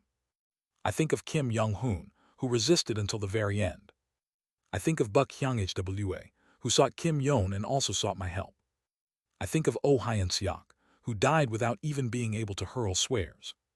I think of Seo Ran, who was devoured so absurdly and pointlessly. And I think of my dear friend, who promised to watch over me as long as I remember him. If I were to return to the past, I would be returning to a time before they met those ends. In that case, just how am I supposed to remember their final moments? Does that mean they couldn't be with me in their final moments? Indeed, it's a matter of just a few seconds. No, even a difference of 1 second is the same. The being 1 second later is inevitably different from the being 1 second earlier. Because I am so painfully aware of this more than anyone else, I had to let her go. Because I am so painfully aware of this more than anyone else, I couldn't bring myself to ask the one I loved so dearly to come with me, and could only leave her with a norigi. If you truly wish to send me back, then send all my comrades back as well. If not, I will not enter into any contract with you. Only now do I understand. Thanks to the vibration of the colorless glass sword, no. Thanks to her with whom I exchanged hearts, no. Thanks to all the connections that have taken root within me, I am able to realize this. Including Yang Sujin's words, all the connections I have accumulated until now are telling me. The time that has passed can never return, and the words spoken can never be taken back. In that case, neither the fate that has been uttered can be reversed. My fate is my fate, and my connections are my connections. And my time is my time. What has passed has meaning in itself. No matter how painful it may be, I will accept it. I will not trade my time that has passed as an object of a transaction. I will not return to that time. After a brief pause, the solar pole's compass looking at me, Yong Seung speaks to me. That is not allowed. It's just as I am about to say something. Dieng. I hear the third ring of the Brahma bell. Kung. Yong Seung's main body begins to move. Countless trajectories and symbols on the celestial globe undergo myriad transformation as its orbit changes. I can feel it. Each time Yong Seng's main body moves, the star vein of the heavenly domain changes in real time. At the same time, Yong Seung, who has been considerately adjusting its level before me, reveals its full might once again. I once more go mad and wail. But I don't simply lose my mind. Jiang. Holding the colorless glass sword, and with a desperate will, I manage to prevent myself from stamping the contract in front of me. I'm going to die now. That much is certain. It's only natural, given that I provoked a transcendent being. I don't leave out the possibility of being tortured for hundreds of millions of years before dying. But even so, this one thing I am sure of. Even amidst the impact that feels as if my entire body is being crushed, I scream. Am not wrong. Wajuduk. I feel my arm being plucked off. Then a colossal will forcibly takes my arm and stamps the black paper with it. The contract on the black paper has already changed at some point. By the authority of the servant of time, the ender is to be regressed by 1 gak 15 minutes. As I see those words, I lose consciousness within a searing pain that turns my mind blank. A world shrouded in ashen dust clouds. There, an old man in white robes is wailing. Before his eyes, a black piece of paper flutters. The old man is howling within the dust cloud world, and moves as if obeying the meaning of a voice that resonates throughout the world. But at a certain moment, the old man ceases his howling, and with clear eyes he speaks. I will not return. Within the dust clouds, the owner of the voice speaking to the old man falls silent for a moment before driving him to madness. In that state of madness, the old man is led to stamp the contract. But in the end, he does not stamp it. Eventually, the owner of the voice, who has taken the form of an elderly man's appearance, the god of time's immortal treasure, Yong Seung of the South Polar Compass, cuts the old man's hand and forces his seal onto the contract. The contents of the contract have already been changed at some point. By the authority of the servant of time, the ender is to be regressed by 1 gak. The old man dies, and Yong Seung's eyes glow. Dieng. With the sound of the Brahma bell ringing, starting from the center of Yong Seung's main body, the sound of the universe's star vein changing echoes. Among the countless orbits and needles attached to Yong Seung's body, the needle labeled Reforming Calendar seems to glow red. Red Chinese letter is essentially a cycle Chinese letter. As the countless star veins seem to cycle, the time within the space they occupy reverses in an instant. And the old man who just died comes back to life once again and wails. This time, Yong Seung tries with yet another method to persuade the old man. But in the end, the old man's eyes clear once more, and he rejects Yong Seung's offer. Time reverses again, and the cycle repeats. In the midst of it all, Yong Seung mutters with a solemn gaze. Keep refusing. Dong. The Brahma bell rings, and time within the domain of the heavenly venerable of time reverses. This is the Lord's domain. Within this place, we can repeat as many times as necessary. Certain madness seems to flicker in Yong Seung's eyes. For my Lord's safe return, I will do anything. Dong. Once again, From the center of the starlight within Yong Seung's body, the sound of the Brahma bell echoes. Time reverses once more, and this time, another attempt at persuasion is made. But the result is the same. At first, Seo Yunhyan seems to cry and cling to Yong Seung, but soon he regains his senses and rejects its proposal. No matter how many times it repeats, the outcome is the same. Finally, when the number of small-scale regressions within the time domain reaches 100, only then does Yong Seung realize that something is wrong. It takes on the body of a mortal and glares at Seo Yunhyan before it. What are you?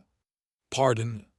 It sent the incarnation that is the South Polar Compass and observed Seo Yunhyan by his side for 190,000 years, believing it has understood everything about him.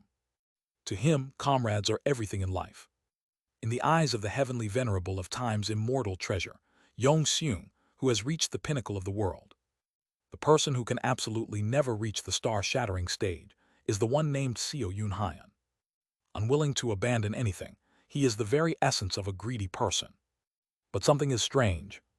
The greedy person it observed for 190,000 years is, at the crucial moment, always acting in a way that deviates from its prediction.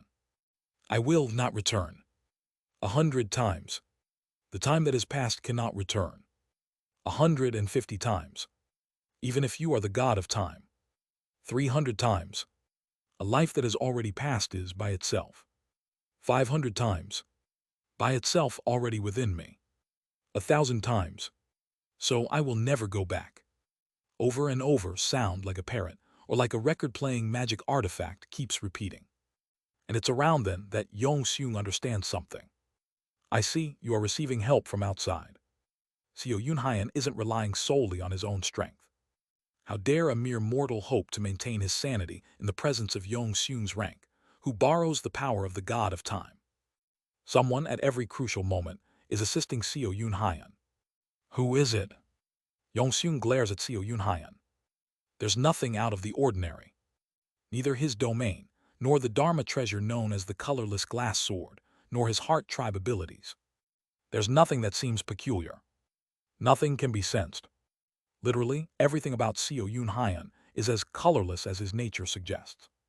But it can tell, incessantly trying different methods to persuade Seo Yunhyan, only to be resisted every time it understands.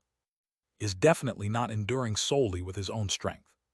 Yong Seung tortures Seo Yunhyan. Sometimes it gives pleasure, sometimes hope, and other times it makes offers that are impossible to refuse. But each time it is blocked. And each time he repeats the same words. I will never return to that time. You. When all 5,000 attempts have failed, Yong Seung finally manages to grasp a clue. The colorless glass sword he overlooked. A seemingly insignificant sword that feels as if it's made of sand. The painting of the connections of all phenomena, Chinese letter, Chinese letter, Chinese letter, Chinese letter, Chinese letter, contained with that sword. From within it, a wave connected to somewhere is flowing. Who are you? Yong Seung approaches Seo Yunhyan, who has become nothing more than minced flesh, and snatches the colorless glass sword. I know there are many entities clinging to this one, but this is the domain of the heavenly venerable. Cease your peering and begone at once. Dong. The sound of the Brahma bell echoes, and time begins to reverse. Clink, clink, clink, clink, clink, clink, clink, clink. Yong Seung's main body rotates, weaving the star veins, and using that power to reverse the time within the domain. It intends to drive out the entity connected to the colorless glass. Crack. There. Yong Seung suddenly realizes that all phenomena within the time domain have momentarily come to a halt. Its complexion turns pale in an instant. The time domain has forcibly stopped, with a power that seems as if someone is violently gripping it. The orbit and needles that are about to reverse time comes to an enforced stop. It turns its gaze to the far edge of the time domain. Light should be watching, so how? No. After hesitating briefly, it quickly sends its incarnation, the South Polar Compass, to the edge of the time domain. The boundary of the heavenly domain. Past. Arriving at the edge of time through the South Polar Compass, it looks up at the entity who has halted its path from outside the domain of time. A colossal and tyrannical great mountain, Chinese letter, so vast it seems to crush the heavens and earth and the entire universe, enters before Yong Seung's eyes.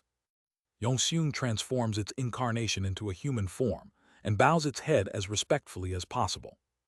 O owner of great mountain, I understand what may have provoked thee. However, this is the domain of. Shut up. A voice that reverberates through heaven and earth, spreads throughout the entire universe.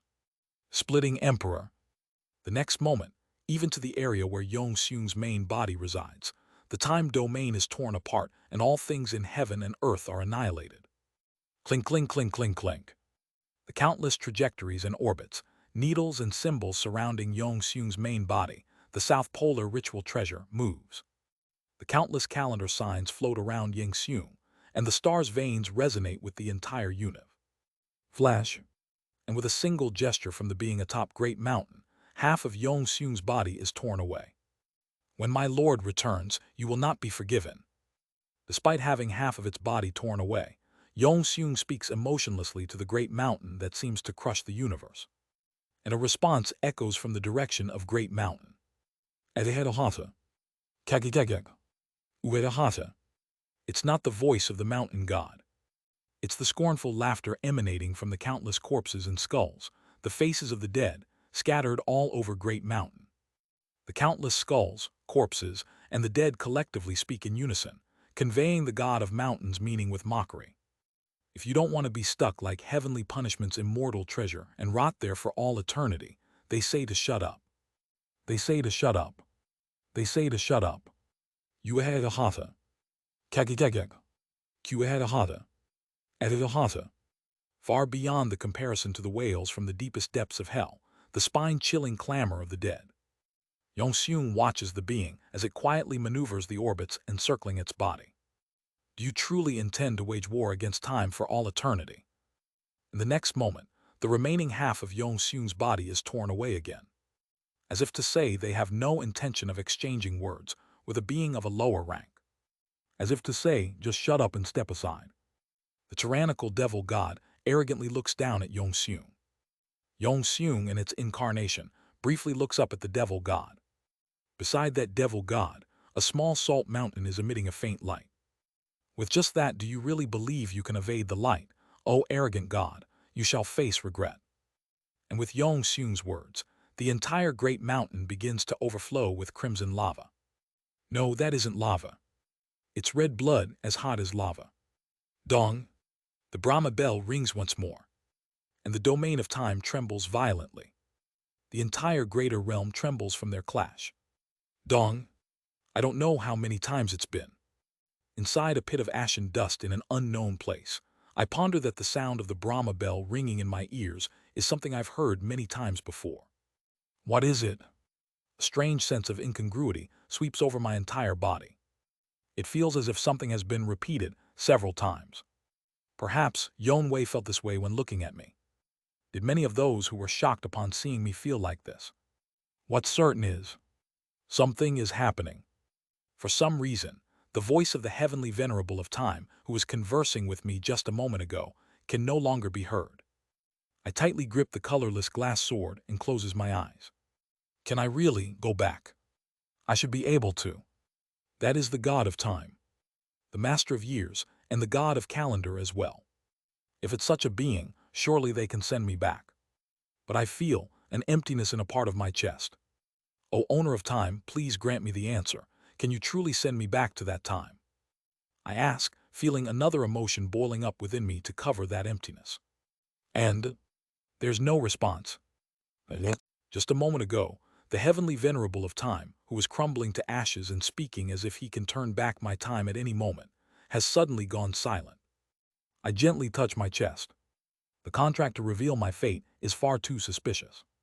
Yang Sujin said I must not reveal even the slightest trace of my fate.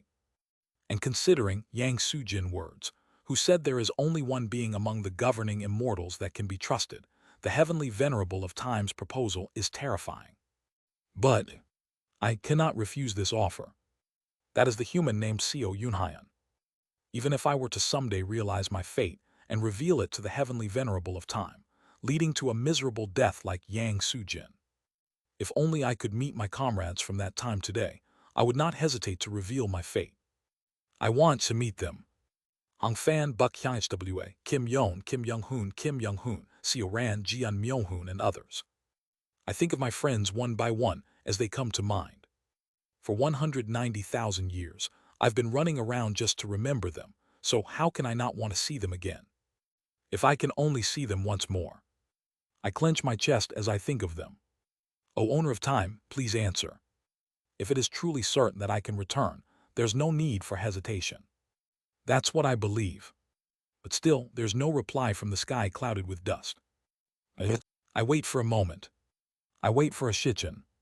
I wait for a day. Suddenly, as if the heavenly venerable of time vacated their seat, there's no response at all. I observe my body. The lifespan of this body has already ended. Only the heavenly venerable of time's authority is holding it together. Just how long does he intend to do this? He said he wanted to make a contract with me, but why isn't he saying anything? I wait for a long time. And when the heavenly venerable of time still does not respond, I pick up the colorless glass sword.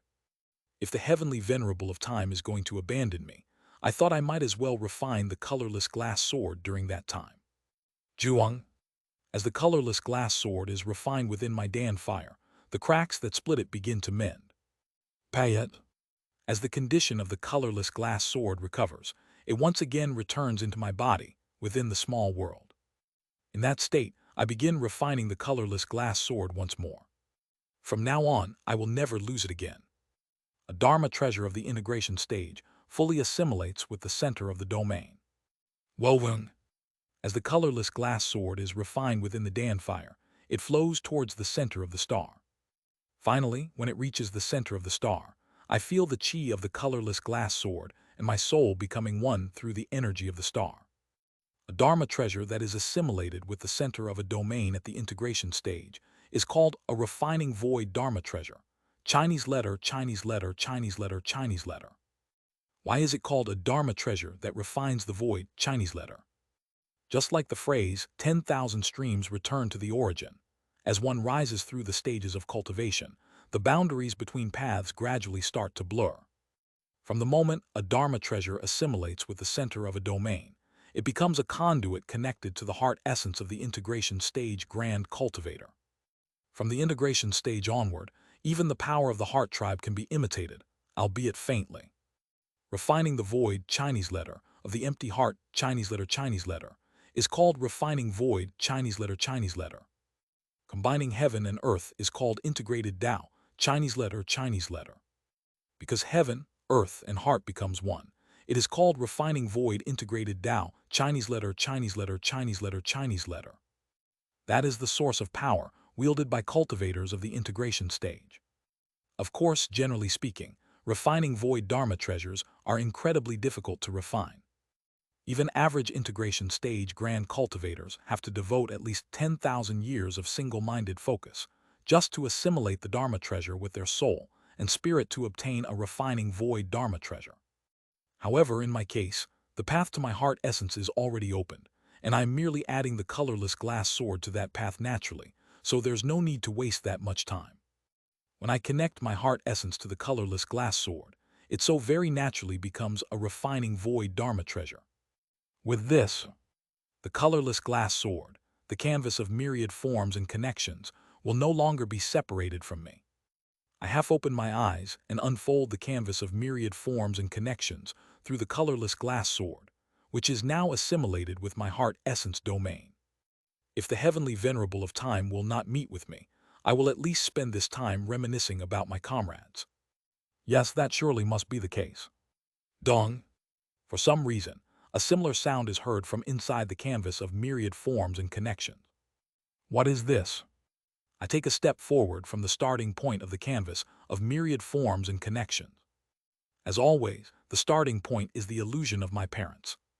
And as I pass them, illusions of my life gradually begin to unfold. My illusions flow continuously behind me, creating a vision of regressions. First cycle, second cycle, third cycle. 17th, 18th, 19th cycle. The countless cycles of time pass behind me. And then the comrades of this current cycle. The illusion of our order brushes past me. Gazing upon them, I stand there for a while, lost in the memories. It's then, tung, the sound of a droplet of water falling is heard. As I notice something within the canvas of myriad forms and connections, my eyes open widely. In the distance, beyond the hazy mist, a green deer is running. I foolishly reach out toward that deer. However, the closer I try to get, the further the deer moves away from me. What is that? At first, I thought it was an illusion. But this is the second time I'm seeing it. If it's the second time, it can't be an illusion. That is something real. Even if it moves away, I run towards the deer. Inside the canvas of myriad forms and connections, I pass through the hazy mist and keep running. And at some point, dong, I open my eyes wide with the familiar sound. It's gone. Scenes of time and space, entirely absent from my memories, are within the canvas of myriad forms and connections. Dong, a clear yet somehow eerie Brahma bell sound rings out. And then I see countless versions of me. I endlessly rejected the heavenly venerable of time's proposal. And the heavenly venerable of time kept returning me back to just moments ago. The time of the entire universe didn't seem to reverse, only the space around me. However, seeing him endlessly return me to the past, with the fanatical obsession of rewinding time until the words, "I will make the contract," come out of my mouth, I stand there with my mouth agape. But when the next scene appears, I am shocked once more. The god of time's immortal treasure. South Polar ritual treasure. That is the true identity of the old man, who had thus far called himself the heavenly venerable of time. It's then that I finally understand. The heavenly venerable of time did not personally come to meet a bug like me.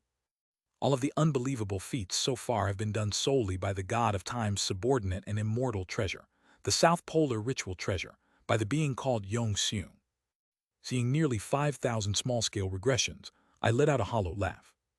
Within those regressions, I was subjected to countless tortures, tasted hope, and faced despair. The memories of that time flow into me. Drip, drip, drip.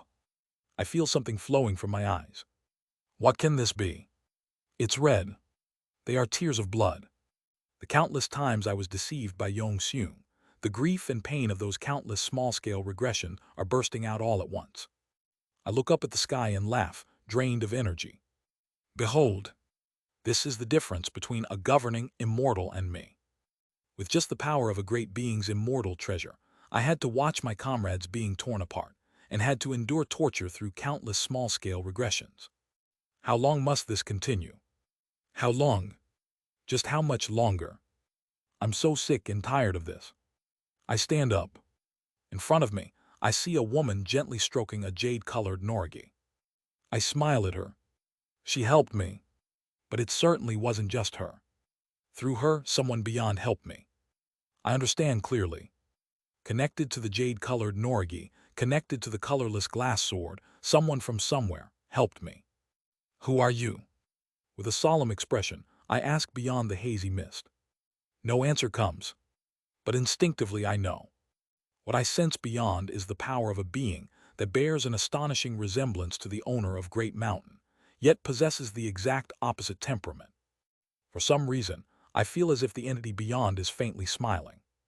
The next moment, Payet, the canvas of myriad forms and connections, begins to blaze pure white-hot. WHY. I haven't moved at all, but the canvas of myriad forms and connections is operating the phenomena extinguishing mantra as if it's alive. I panic and try to stop it. Great Mountain might descend upon this place. But the canvas of myriad forms and connections rampage can't be stopped. It struggles madly to break free from my grasp. And then I understand the reason why. One of the final verses of the phenomena extinguishing mantra, which I haven't yet uttered, is too closely aligned with the Tao of my canvas of myriad forms and connections. Perhaps that's why the canvas of myriad forms and connections is acting out. I grit my teeth and desperately try to control the canvas of myriad forms and connections. If this continues, the owner of Great Mountain will surely descend again. The mere memory of that nightmare from 190,000 years ago makes me distressed. However, as I struggle to control the canvas of myriad forms and connection, a faint voice brushes past my ears. Do not confine your connections. How can I not? If I don't, the mountain god will descend here. In response to my scream-like retort, the owner of the voice seems to smile softly.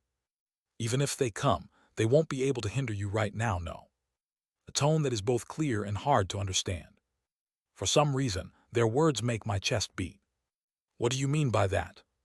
Immortal cultivation is repentant enlightenment. Their words continue. Repentant enlightenment means approaching the essence more closely than any other path, Tao method, in all the myriad phenomena of the world. Do not fear the external pressure that has yet to arrive, and focus on your current self.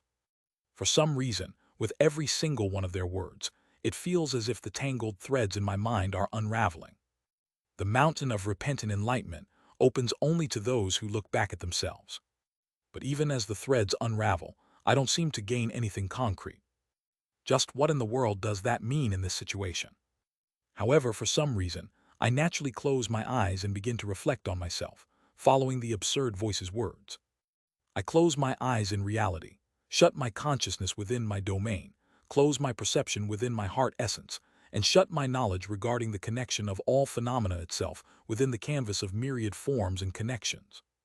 What do you feel? I feel nothing. I reply with a voice filled with despair. But suddenly I realize something. There is nothing. But do I not still exist? The voice is no longer there.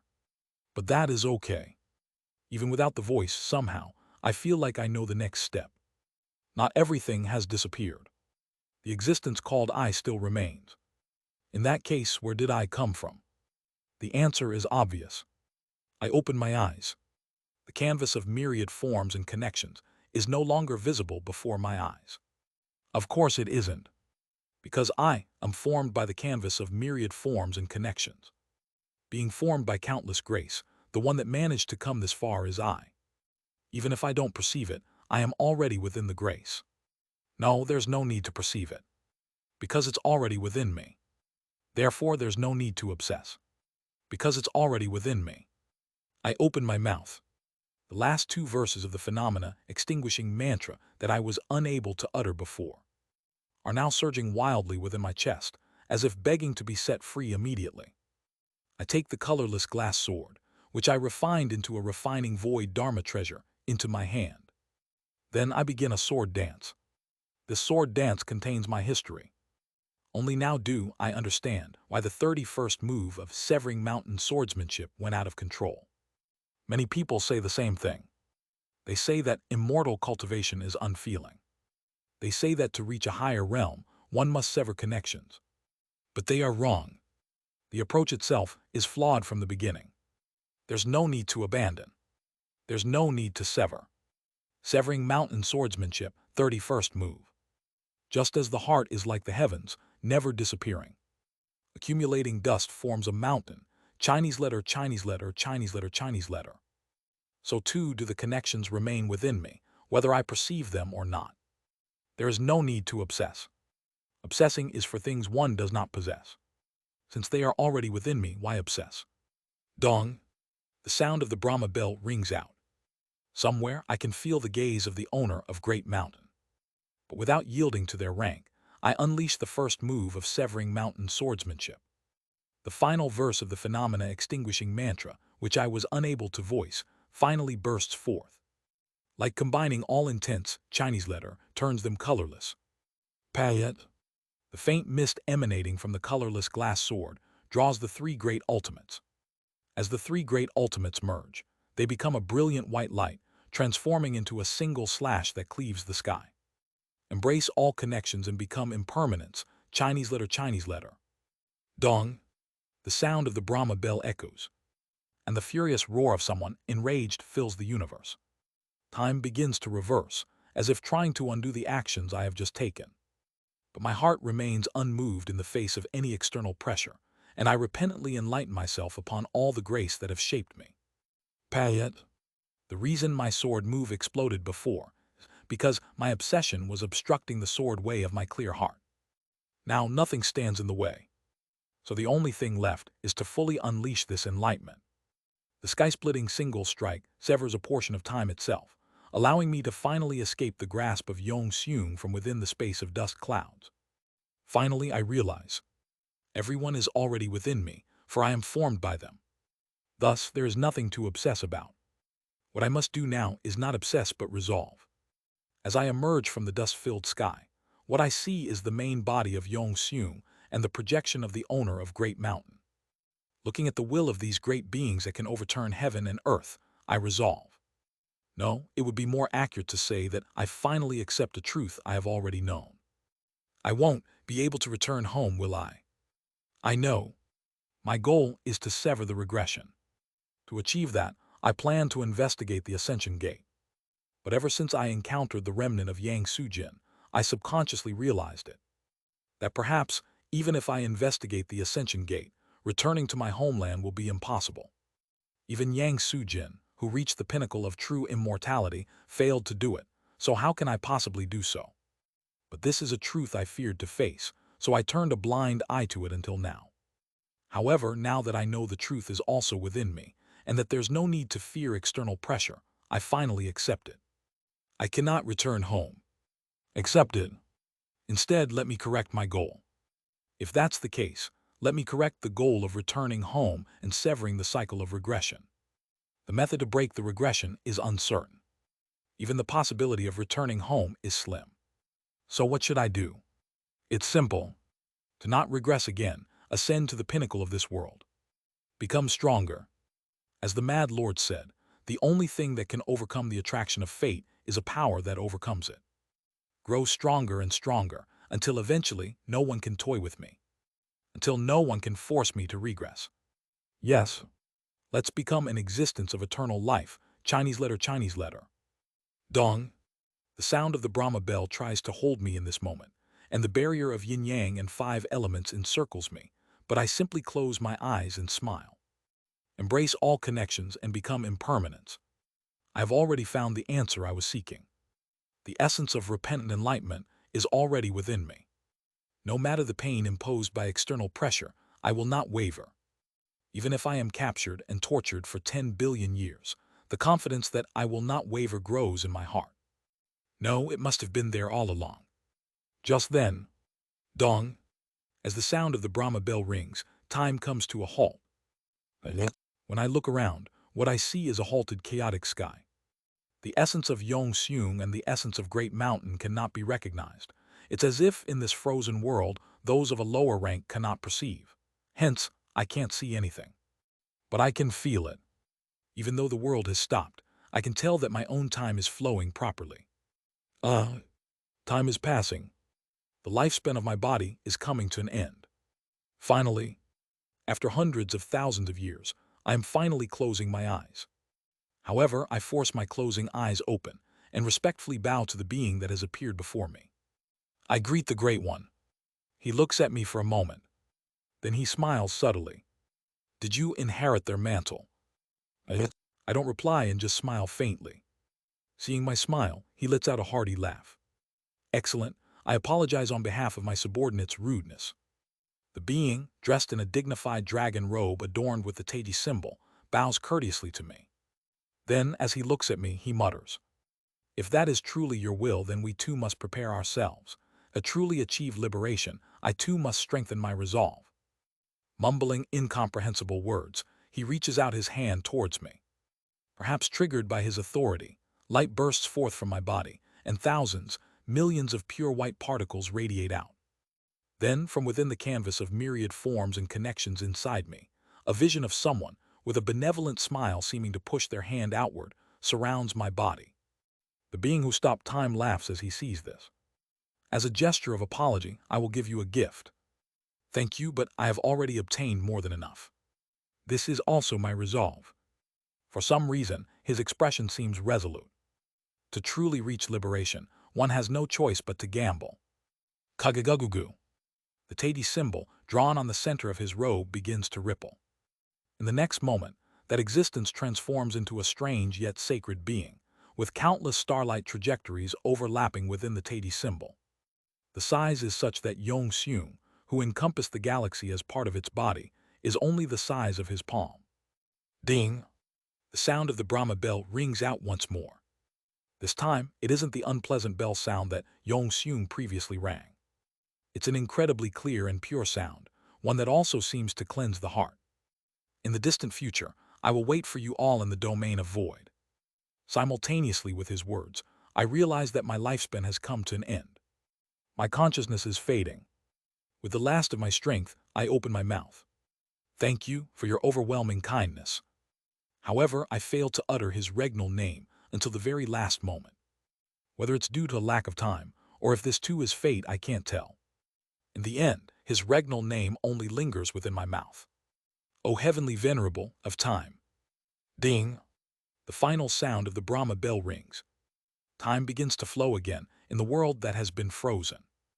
Yong Seung's gaze, filled with disbelief, pierces through me, while another gaze, laden with an emotion I can't comprehend, is directed at the salt covering me. As I am buried under Salt Mountain, I finally let go of the obsession I have been holding onto for so long. I can feel the end of my long and lengthy 19th life. I will regress once again. Yes, I hate regression. But if regression is a fate from which I can never escape, I will accept it. And within this cycle, I will find my own answer. Just like how today, I embrace my connections and cast off my obsessions. After achieving eternal life, I will find an answer I can truly accept for myself. I'm not Seo Yun Hyan, the earthling from a civilized society. I am the regressor, Chinese letter, Seo Yun Hyan. At the end of a life that's been like hell, casting off all my obsessions, I solidify my identity and goal even more firmly. And so I close my eyes. That is my 20th return. Chapter 411, 20th Cycle's First Day. Just like before, I open my eyes in the middle of another regression. Once again, I am moving against the river of time formed by the Taiji. Up above, I can see the black sky, and just like before, there appears to be 10 seats, Chinese letter, emerging. In the past, merely glimpsing those seats would have driven me insane. However, this time, perhaps because I fully embrace the meaning of the phenomena extinguishing mantra's formula deep in my heart, I keep silently reciting the mantra, and though the sight of the seats still shocks my mind, it doesn't drive me mad. As I gaze at the 10 seats, I suddenly flinch in shock. Wait, that is... Chills. My very soul trembles like mad. The reason is that most of those seats above are focused on me. The seat with a determination as immovable as a great mountain is glaring ferociously at me. The seat with a hazy feeling as if, in a confusing, dizzying dream, is looking upon me with curiosity. The seat that's somehow familiar, shows no discernible emotion but is looking down at me. The seat that seems imprisoned somewhere, feels to be looking at me with excitement. The seat that bears an unending and boundless hunger conveys nothing but a sense of starvation, making it impossible to discern anything further. And among the seats at the center, the seat that gives a hollow feeling of emptiness seems to pay me no mind, instead focusing on the seat beside them. The same is true for the seat that feels like the owner of the soul-bearing flower. It's most definitely the seat I saw during my 19th regression, the one that seems to be watching me. But unlike before, that seat is no longer emitting light. As if it suddenly died, the light has grown so faint that it seems like it will extinguish entirely at any moment. The 2 seats in the center seem to be concerned about this dimming seat. And I know who that fading seat is. The heavenly venerable of time. Surely it's him. He mentioned giving me a gift, and through some tremendous cost he sacrificed something of his own. Is that why he called it a gamble? His tone suggested that in order to break free from something, one requires a sacrifice. It's clear that the price the heavenly venerable of time paid is far from trivial. As proof, during my 19th regression, it felt as though only the heavenly venerable of time and the oldest of all could perceive me. But in this 20th regression, it seems as though the heavenly venerable of time can no longer even detect me. No, it feels as if his consciousness has vanished entirely. I look up at him, expressing my deep gratitude towards the heavenly venerable of time. Then I notice the last seat in the sky. The seat of the oldest of all is calmly gazing down at me. Tingle. I feel chills. For some reason, I find the oldest of all far more terrifying than the seat with a determination as immovable as a great mountain, presumed to be the owner of Great Mountain. The reason everyone is looking down at me this time must be because this is a regression influenced by the heavenly venerable of time. I can sense it. Because the heavenly venerable of time intervened, the other governing immortals became aware and are watching me. It's possible that the regression this time isn't due to my ability, but instead the heavenly venerable of time directly sending me back. However, it seems that when the heavenly venerable personally uses his power, the other governing immortals notice, and I can feel that 8 out of the 10 are watching me. Among the 10 seats, the seat of time has lost its light and can't see me, and the remaining seat seems to be simply uninterested. Because the heavenly venerable of time exerted his power, all of them, including the oldest of all, are fully aware of and observing me. But this time, I feel it clearer than ever. The oldest of all has always been capable of perceiving my regressions. I can tell. Their gaze is so calm that I immediately notice. In the previous life, I thought it was thanks to the clear scale armor that they were able to track me, but that wasn't the case. The clear scale armor was just a pretext. Now knowing that the oldest of all can immediately, at any time, pursue me through history, I am filled with overwhelming dread. Perhaps it might just be that they aren't chasing me right now, because the other governing immortals are directing their attention towards me due to the heavenly venerable of time's involvement. But if that's the case, doesn't that mean in the next regression, when the other governing immortals are not watching, they might pursue me? The thought suddenly strikes me with terror. TSDSDSDSDSDSDSDSDS. I can feel the regression process nearing its end. Just ahead is my regression point. However, I suddenly notice something strange in the sky. Thinking back, I vaguely perceived it during the 19th regression as well. That's, in the center there are rings surrounding 4 of the seats. And among the 6 seats on the periphery, all but 1 have rings. But I noticed something strange and opened my eyes wide. The ring on the periphery. At first, I thought it was a seat with a ring. But no, it's just a ring. There is nothing but a ring. In reality, there are only 5 starlights on the periphery. Among the 6 seats on the periphery that I assumed were there, one is actually something without a central star, just a ring. It was simply too distant, so I mistook its shape. In reality, there are only 9 seats in that sky. 9 seats, 5 rings. That is the true nature of the 10 lights beneath that sky. Payet. As I recognize this strange truth, my regression ends. Thud. Along with a sensation, as if something forcefully caught on somewhere during the process. Payet. This place is. An enormous turbulence of power surges around me. And as I withstand the turbulence, I find myself holding hands with several others. Oh, I see. I understand. I know exactly when this is. Right after the Wuji religious order was annihilated. The moment when I am holding hands with my remaining 23 comrades. This must be the heavenly venerable of time's gift. I understand the gift from the heavenly venerable of time. Revealing my fate in exchange for this time was Yong Seung's proposal. I clearly rejected Yong Seung's proposal and declined what it wanted to use as a bargaining chip. But I know deep down, it's because I respect this time so much that I don't want to use it as a bargaining chip. This moment itself is something I deeply, deeply long for. Yes, I have been yearning for my comrades of this time. Squeeze. I hold the hands of Hong Fan and Jian Myung-hoon on either of me, feeling their warmth. Beyond their warmth, I can feel Buk Hyung-hwa, Kim Yeon, Yeon Jin, Kim Young-hoon, Oh Hyun Seok, Wei Shihan, Eum Hwa, Beek Rin, the remaining guardian ghost kings Yuk Yo, Seo Ran, Shiho, and others. As I feel the warmth of those who remain, tears well up in my eyes. Thank you. After quickly expressing my gratitude to the heavenly venerable of time, I swiftly enter the time of extreme speed and rapidly expand the domain within my body. Wowung.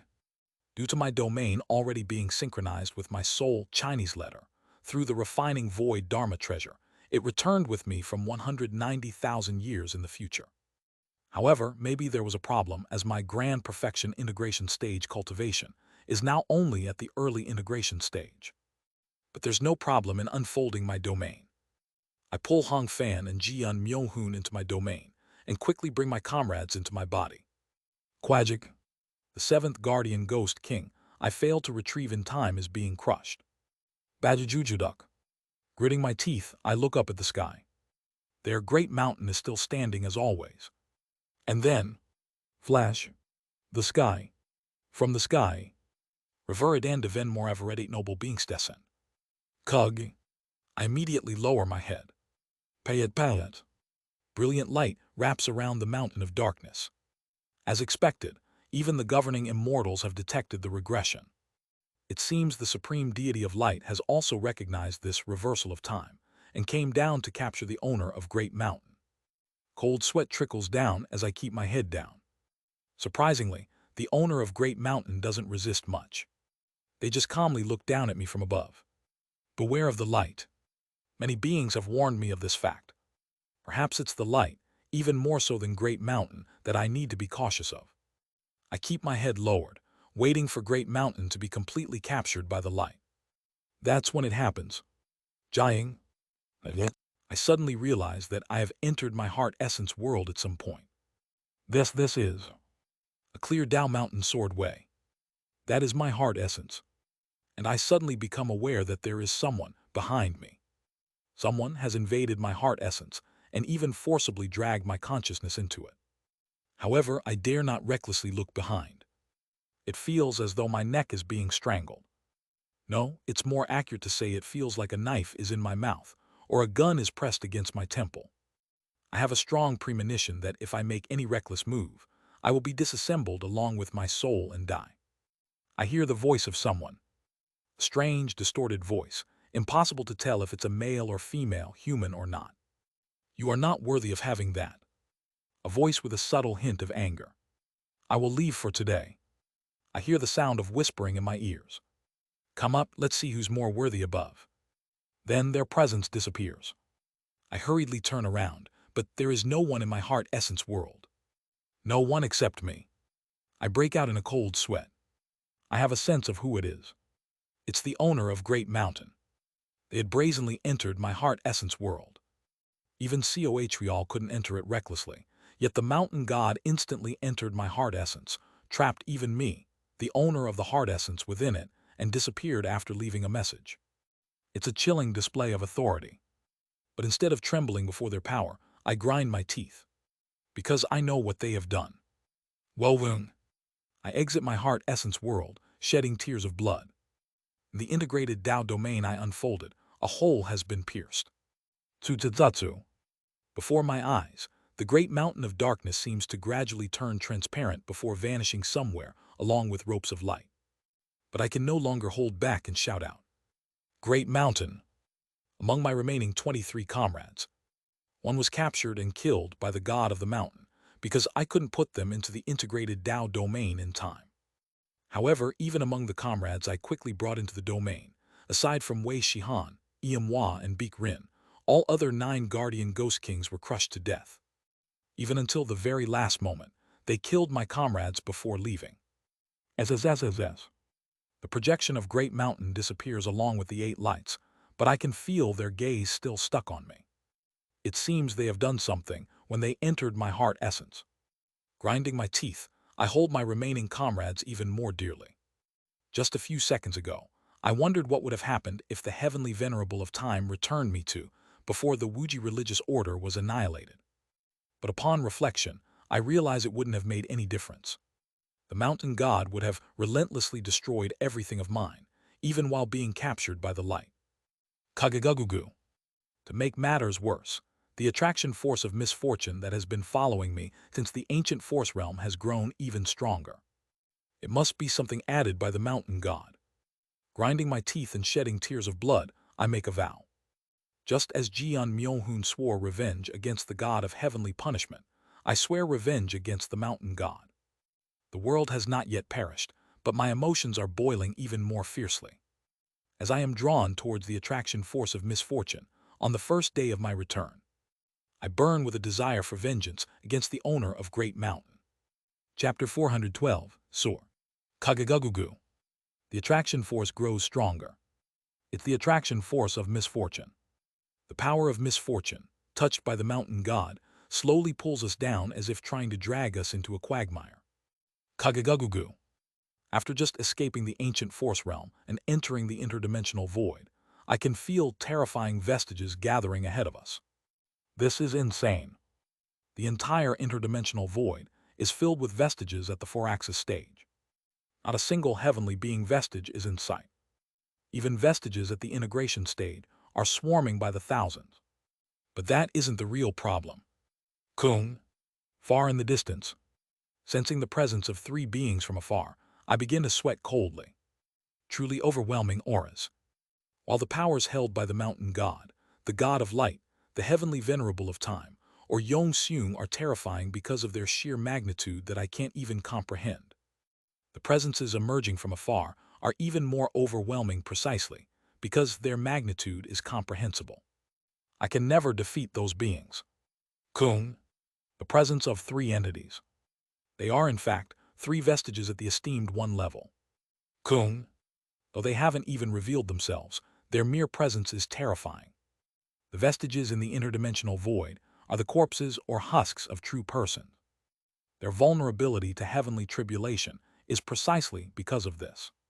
They are symbols of defying the heavens, but at the same time, they are entire worlds in themselves. When the entities meant to receive heavenly tribulation, and those meant to inflict it become one and the same, heavenly tribulation that enters the bodies of the vestiges will amplify uncontrollably, ultimately causing them to explode and perish. But I can sense it. When thinking of how the esteemed ones who emerged after the creation of the heavenly domain are responsible for generating heaven and earth spiritual energy and spitting out cosmic nebulae, it's likely that even if heavenly tribulation is to amplify within the bodies of the esteemed one-level vestiges, they will be able to withstand it for a long time by continually producing heaven and earth spiritual energy and nebulae. They could just spit out heaven and earth spiritual energy or nebulae as much as they are damaged by the heavenly tribulation. Damn it! At this rate, isn't it still the same situation even when we manage to expel the mountain god?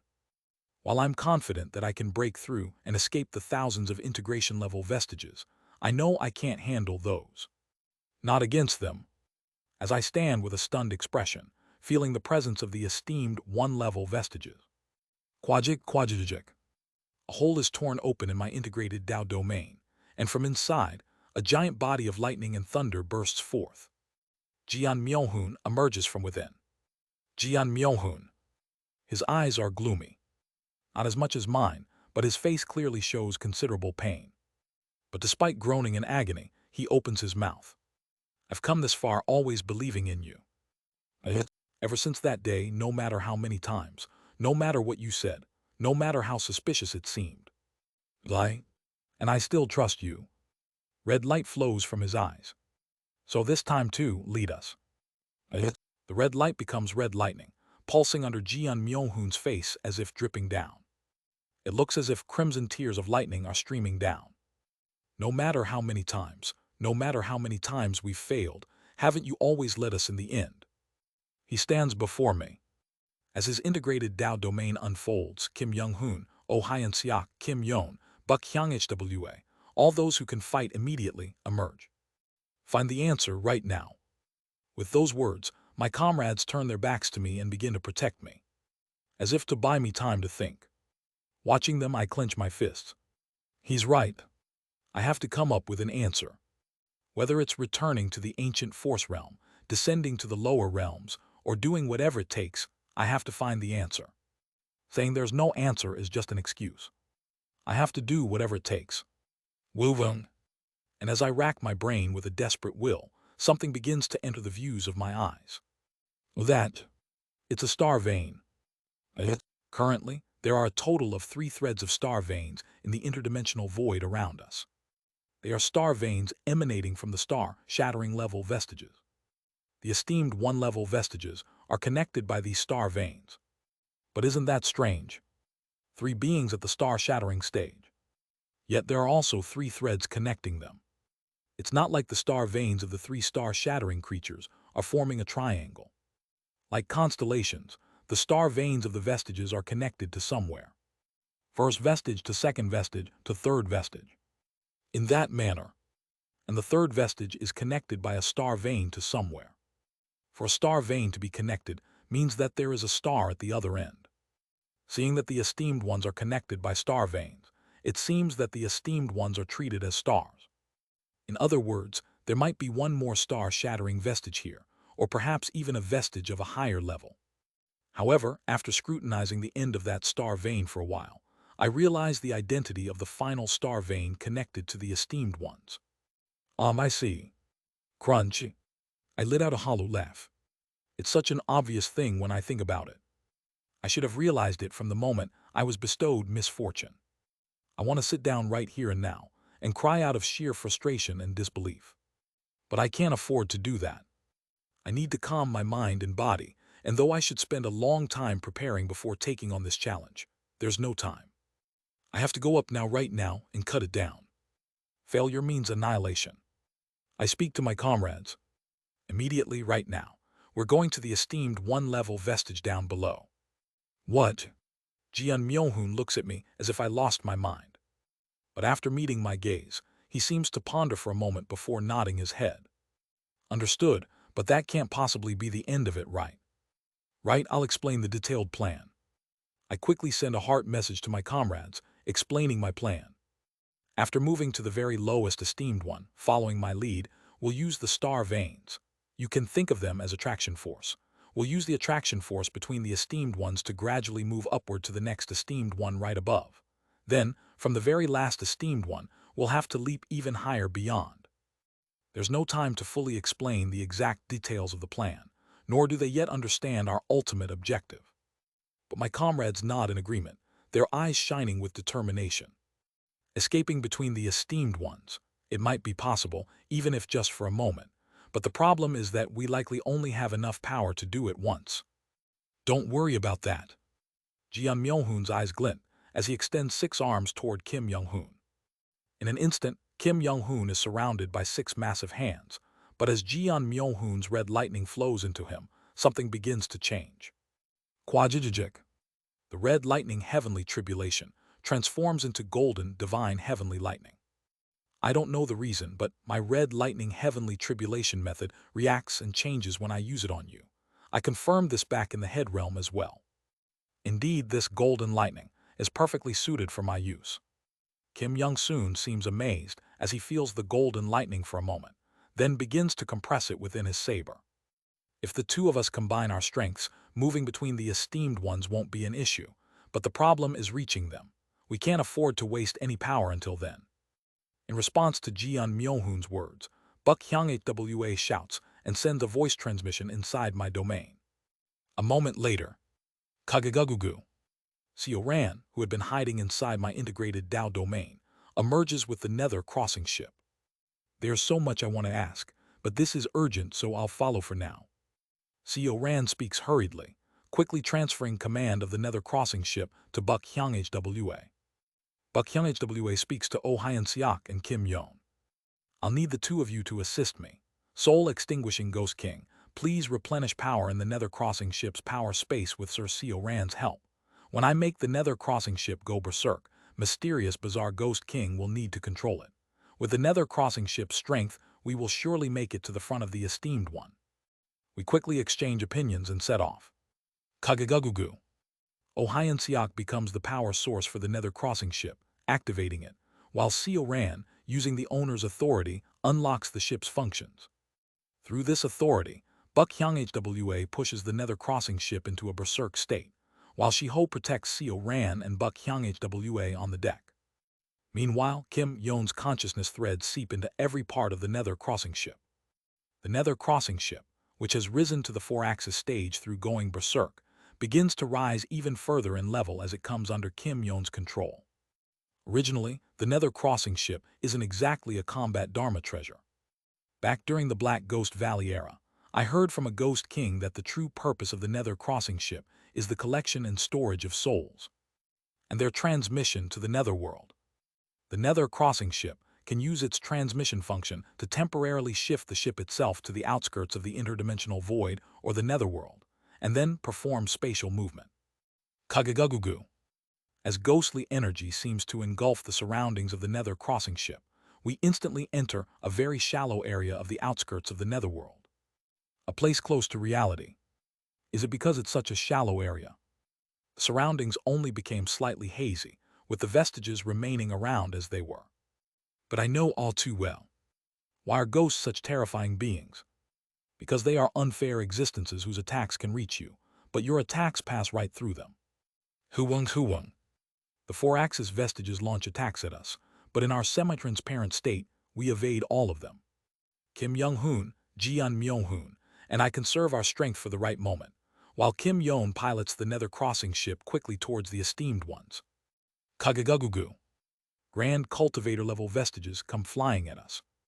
Each and every single of their strikes carry the power of a dimension, so even in the outskirts of the netherworld, they have a certain mass as they fly toward us. And then Kim Yeon moves her hand. Flash, flash. The main cannon of the nether crossing ship fires.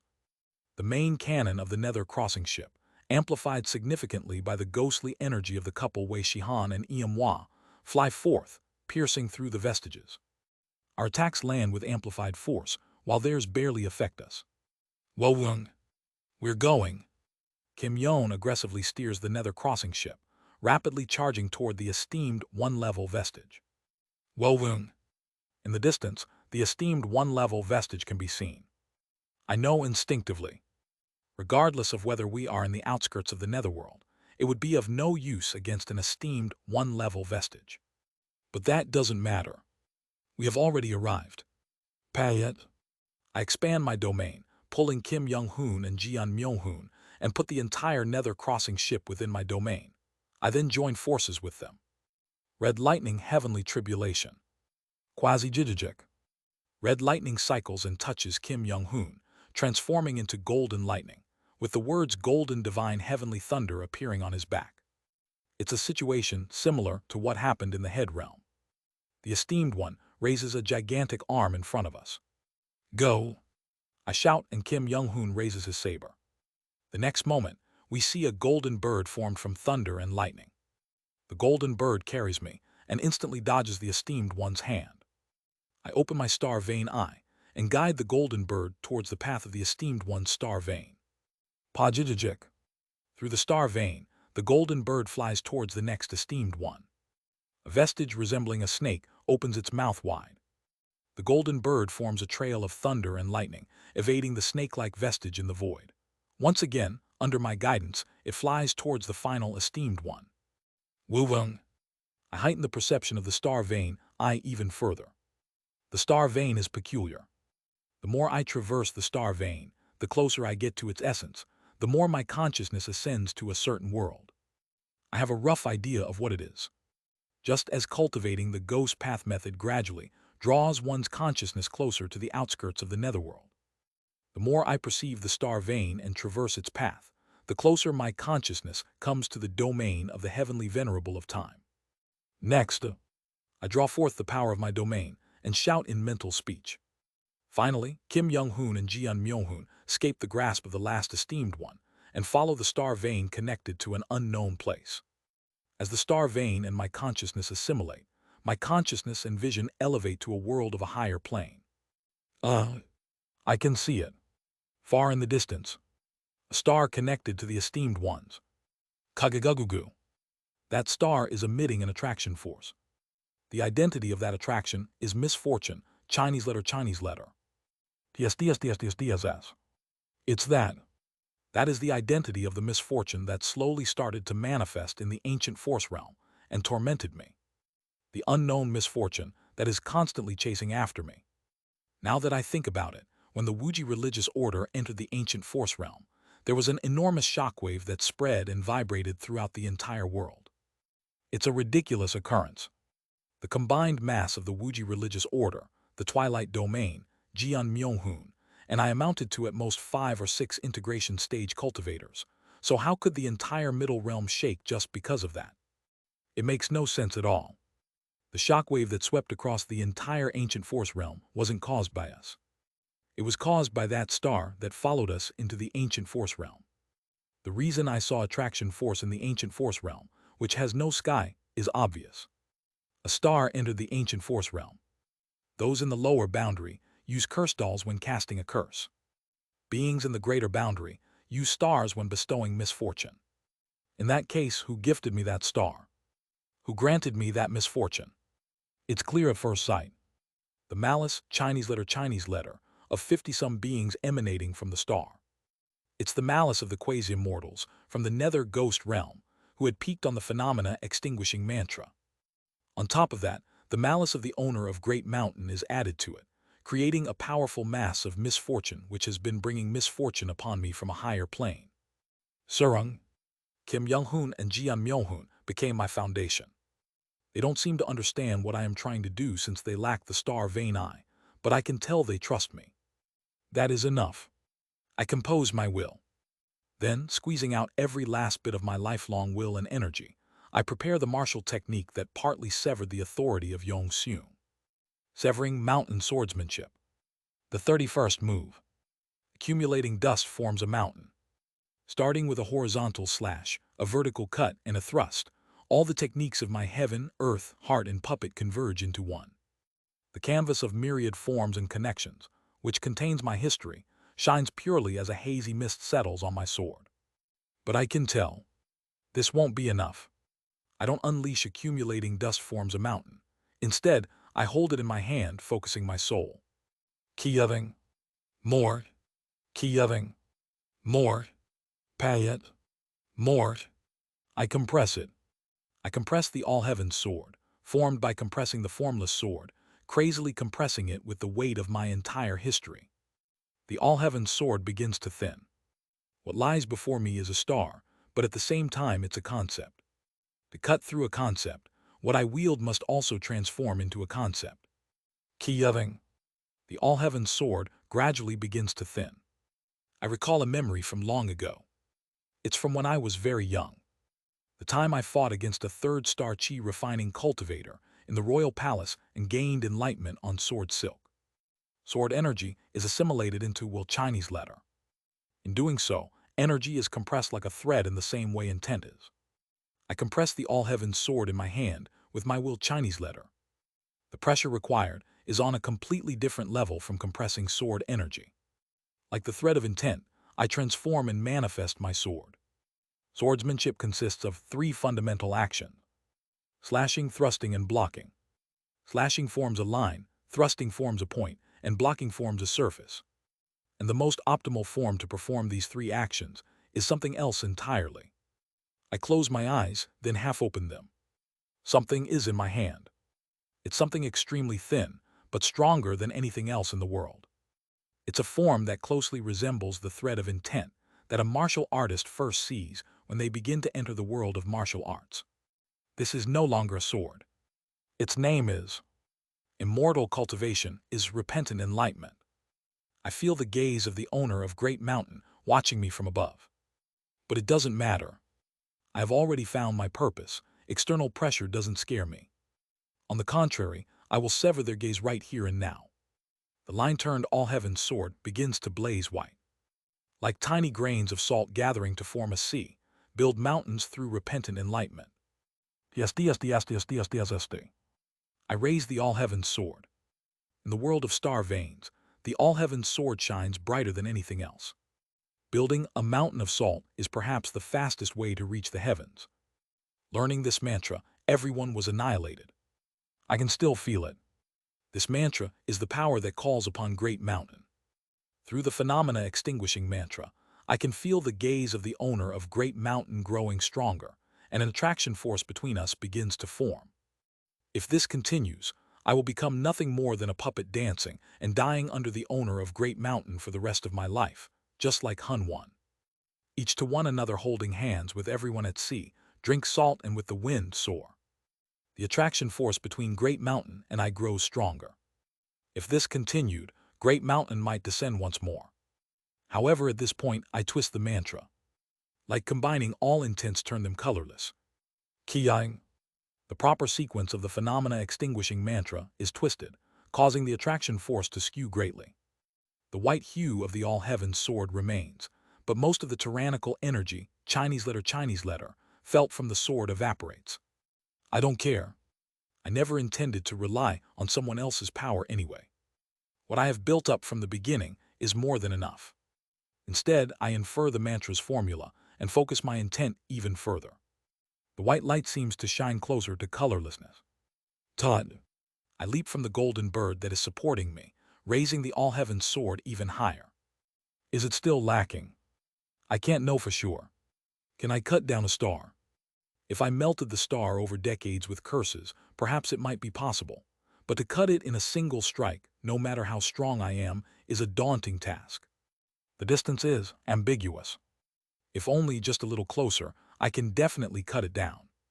And then, at that moment, Talat, Hong Fan, who has emerged from my domain, pushes me from behind. Please show me, master. I smile, embrace all connections, and become impermanence. Twisting the phenomena extinguishing mantra, I swing what is in my hand. That is, I can feel it. Great Mountain is eager to descend and crush me at any moment. But I will sever it here. Great Mountain's gaze. The misfortune left to us. Even whatever fate that may come in the future. I see my masters flash before my eyes. And I embrace their words into my chest and speak them aloud. Before my eyes, I see a pure giant who sacrificed himself, singing of goodwill. Believing thus, reach for the star. The way to reach the star. The phenomena extinguishing mantra twists. Simultaneously, the star in front of me splits apart. The power of Great Mountain that placed some attraction force and gaze upon me is completely erased by the twisted phenomena extinguishing mantra that nullifies attraction force. Salt Mountain leaves my embrace. Though it's a natal Dharma treasure I refined over countless years, I have no intention of holding on to it. How can I rely on such an external object? What I have built up is already within me. The misfortune that surrounded us has now disappeared. Even the gaze of Great Mountain was severed, along with our single strike. Now all that remains is to carve our way forward. Thud. With my domain, soul, and body all in tatters, I vomit blood while supported by Kim Young-hoon, Jian Myung-hoon, and Hong Fan. Is it done, Seo Yoon-hyun? Jian Myung-hoon asks urgently. I smile faintly. It will be. No, damn it. The esteemed one-level vestiges are still perfectly intact. And what about those thousands of integration-level vestiges? Damn it, just what did you do? Somehow it will. I can barely speak. My whole body feels shattered. But we will be able to escape. The misfortune that surrounded us is gone. Kagagugung. I see the star of misfortune that I have cut down explode before my eyes. As the misfortune dissipates, the wind from the explosion blows forth. It's the fair wind of fate. And then, Payet. From within my domain, Yuk-yo emerges. She glances at me and my comrades, then bows her head. Thank you for everything. Recognizing her intention, I ask. Will you be all right? For me, that place is home. After bowing to us, she quickly flies towards the Salt Mountain. As she reaches the Salt Mountain, it shines brightly. At the same time, the previously miniaturized Salt Mountain and Salt Crystal Palace become huge once again. She reaches the summit of the Salt Mountain. Will you be all right? I ask once more. This time it's directed not at Yuk-yo, but at Beek Rin. Beek Rin, who has emerged from my domain, gives a faint smile. Please take good care of Shihan and Iamwa. I will go. I'm eternally grateful for your Majesty's grace. With those final words, Beek Rin quickly flies over to stand beside Yuk-yo. Beek Rin is a beloved presence, not only by Shihan and Iamwa, but also by the followers. By the former disciples of the White Vein Gate who became followers. But now they are no more. So he is merely following the one he loves even more among those who remain. I understand Beek Rin's resolve. Even if the world he is heading towards is an illusion, he believes his feelings for Yuk-yo are real. Beek Rin takes Yuk-yo's hand in front of the palace and looks back at us. Then the two demon spirits, who are smiling at each other. No, the two people enter the palace. In that final moment, in my eyes, the two appear not as a ghost reduced to bones and a demon who lived indulgently, but a tidy young man and a pure princess. Flash. The two cross into another world, and the fair winds of fate blow us away as the Pinglai Islands formation activates. Kiyuela. Kajdejejek. Quenji. The esteemed one-level vestiges and grand cultivator-level vestiges are all sucked into the formation and disappear. They no longer pursue us. In a world that may be an illusion or may be real, they will live on forever. I will never forget you all. Seeing my friends who are once again leaving us but did not meet an entirely tragic end, I smile with tears. With the fair winds of fate, and until we finally reached the bright cold realm. I laughed and cried, filled with loss, joy, and emotions that words could never dare express. Thus, I finally placed a period on our long pilgrimage through the Middle Realms. Chapter 413, Three Great Disasters 1. Queuing. With a deafening explosion, my comrades and I simultaneously cross the interdimensional void and arrive in this otherworldly space. It's a familiar place. The care layer of lofty, dragon true person storage scroll. The familiar burning smell. The familiar landscape. The familiar beings. And the pain of loss that I can never get used to. I turn back to check on those who remain. Kim Young-hoon Jian Myung-hoon Oh Hyan-seok, Kim Yon Buk Hyang-hwa Hong Fan Seo Ran Shi-ho Yeon-jin Wei Shihan Iamwa. Out of the countless followers of the Wuji religious order, which numbered up to 400 million, only 11 people have successfully entered the storage scroll of lofty dragon true person, including Beek Rin and Yuk Yo, as well as the other guardian ghost kings and other mid-level leaders. None of them made it here with us. No one else reached this place with us. For a while, I gazed silently at the entrance of the interdimensional void from which we escaped from. My other comrades do the same, especially Jian Myung-hoon, who is trembling with both hands and biting his lips. If it weren't for us, he might have gone berserk right here and now. Wu-wung. The gap in the dimensional barrier that we pierce through begins to close again, thanks to the restorative power of the storage scroll. Only then do I take a deep breath and turn my head. There, standing with tense expressions, are Jiao Yom and the other two members of the Heaven tribe. Did you send everyone out of the storage scroll? At my question, Jiao Yom nods frantically. Before they could perform the summoning ritual, the miscellaneous forces who had entered this place with them were all sent outside of the storage scroll. They probably thought Jiao Yom and the 4-axis stage cultivators were trying to hog the treasures, but unfortunately, what they got was not treasure but us, who have lost comrades and are extremely on edge. Why aren't you answering and just nodding your head? Do we look laughable to you? Jian Myung-hoon glares at Jiao Yom and growls. His bloodshot eyes seem full of anger from not being able to save any of the disciples of the Golden Divine Heavenly Thunder sect, who were part of the Wuji religious order. Jiao Yom, a 4-axis stage cultivator of the blood shark race with also quite the temper, has no choice but to bow down in fear before the integration stage grand cultivator emitting streams of red lightning from his body and glaring at him with bloodshot eyes. And no, elder, I dared to act disrespectfully. Please forgive me. I have a wife waiting for me at home. At the mention of a wife, Jian Myung-hoon grinds his teeth and shifts his gaze to the other members of the Heaven tribe. And just what are you two, standing there with your heads held so high? Our apologies, Grand Cultivator Elder, please forgive us. Nakju and Beek Wyack break out in cold sweat.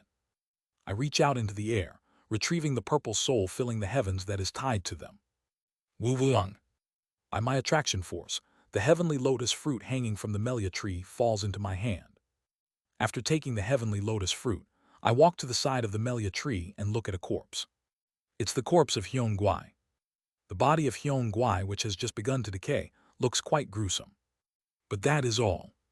There's no suspicious energy or any strange signs. I extend my consciousness toward Hyun Gwai's body and search it thoroughly, but find nothing unusual. Hyun Gwai practiced the orthodox methods of the black-scaled fish commanding sect. He primarily cultivated methods that borrowed the power of Black Dragon King Hyun Eum, optimizing his body for the 4 symbols nascent soul, which borrowed Hyun Eum's power.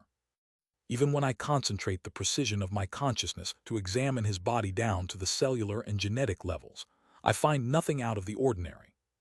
After observing Hyun Gwai's corpse for a while, I eventually bury it with a spell. No matter how I think about it, he was connected to a true immortal. It's better not to touch the corpse further and attract unwanted attention. Holding the heavenly lotus fruit, I return to the altar where my comrades are while deep in thought. From now on, I must be careful not to get entangled with true immortals. I recklessly used the Great Mountain Splitting Emperor technique. As a result, those who had believed in me were annihilated due to being entangled with the owner of Great Mountain. This world is filled with malice. Though Yon Wei's words are sometimes wrong, they are fundamentally correct.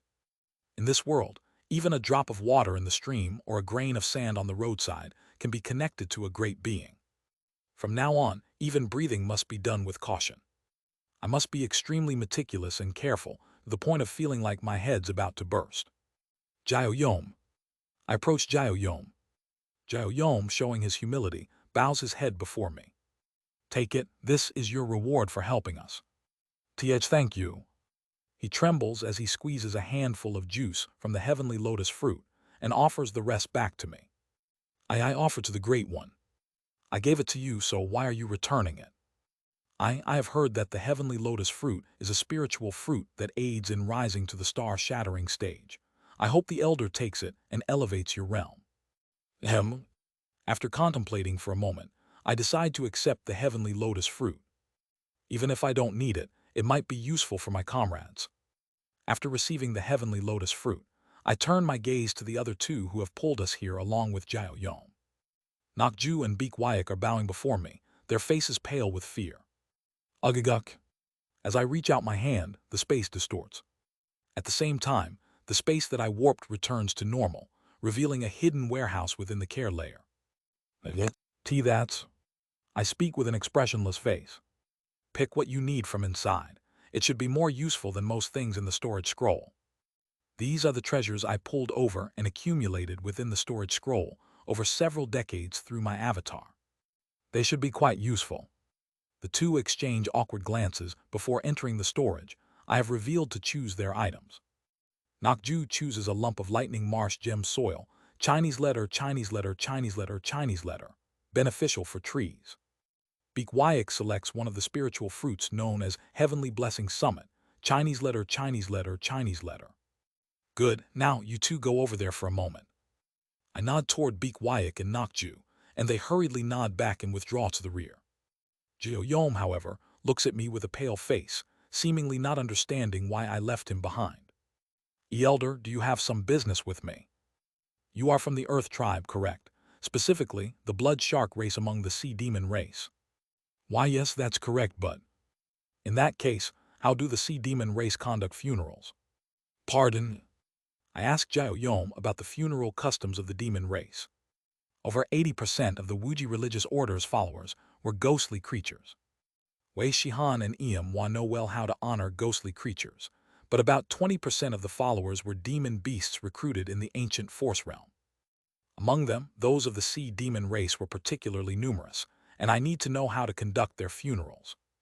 I could have asked Sioran, who is of the sea dragon race, but since Sioran stated that the entire dragon race, including the sea dragon race, only holds funerals in the manner of the dragon race, it seems pointless to ask him.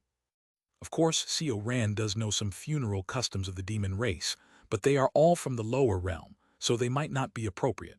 That's why I left Jaoyom behind. After thinking for a moment, Jaoyom responds, May I ask how the deceased passed away? They were killed by an existence that could not be resisted. At my words, Jaoyom's eyes gleam as he answers. For our demon race, particularly the sea demon race in the middle realms, most of our funeral customs are similar. When someone dies of natural causes, or while advancing their realm or falling victim to chi deviation and heart demons, or to heavenly tribulation, we perform a sky burial to allow them to become one with nature. However, if they die due to a natural disaster or disease, they are cremated. And if they are murdered, the relatives of the deceased and those who had a close relationship bury them and vow revenge.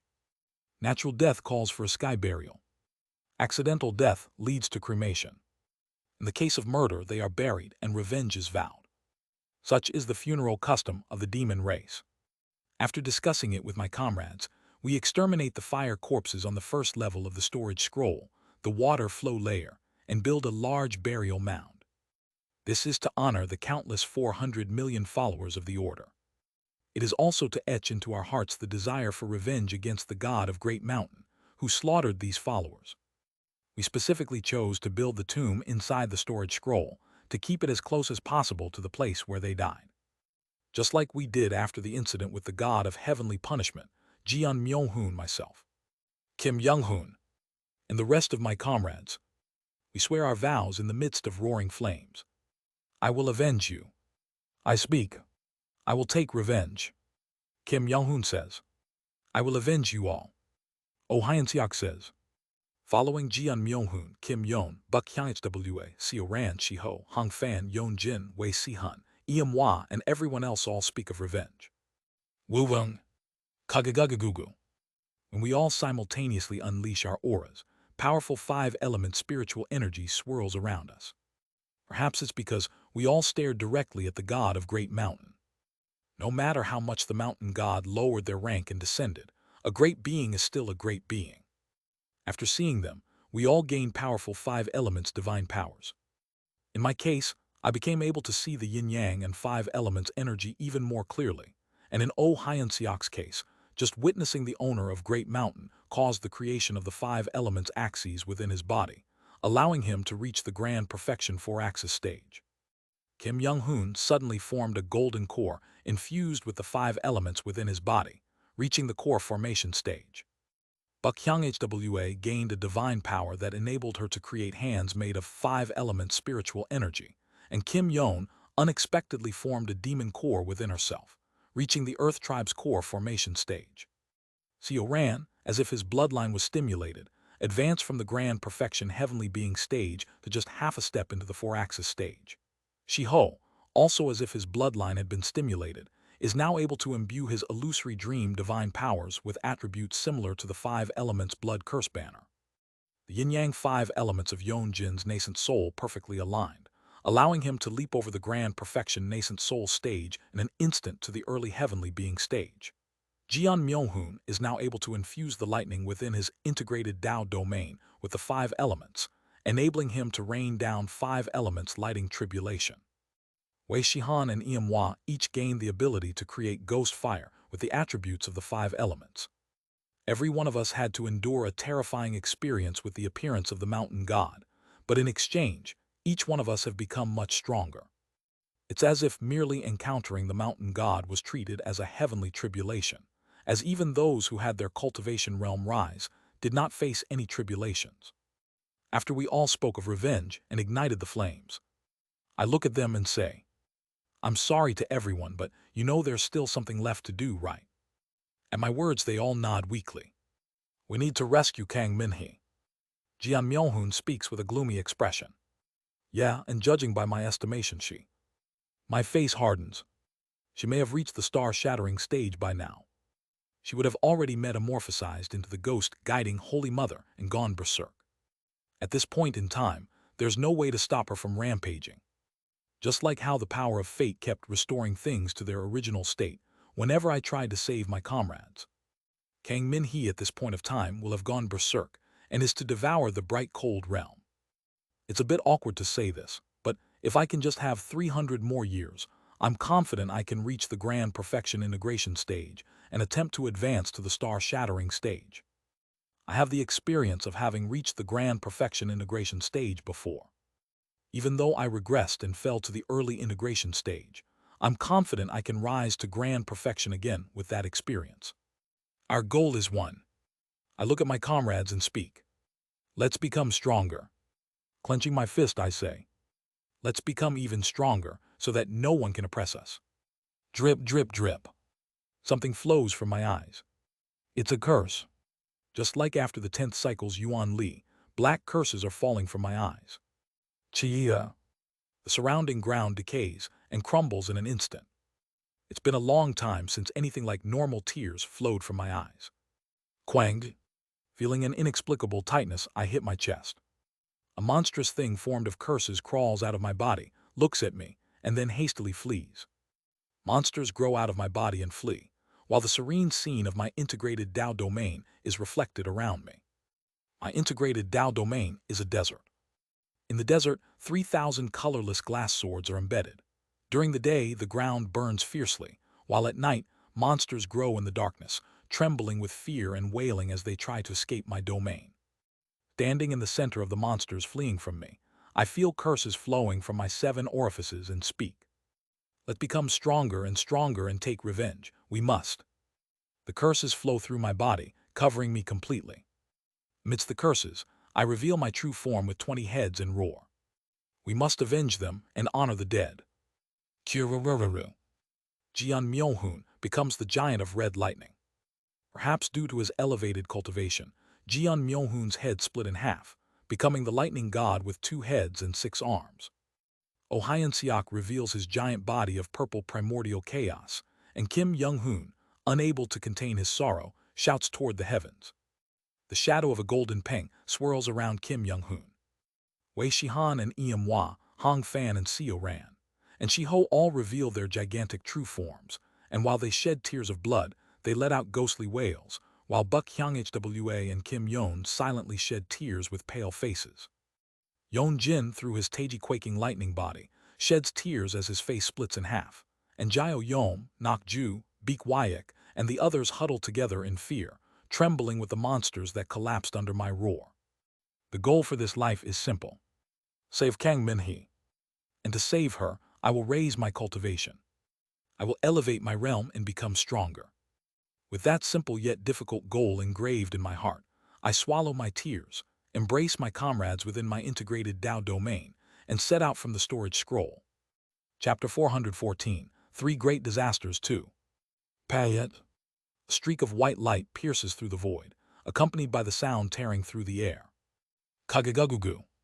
Within the white light, a powerful pressure of spiritual energy and a massive gust of wind erupts, causing numerous demon beasts and spirit beasts to flee in terror as soon as they feel its presence. Kurung Urung.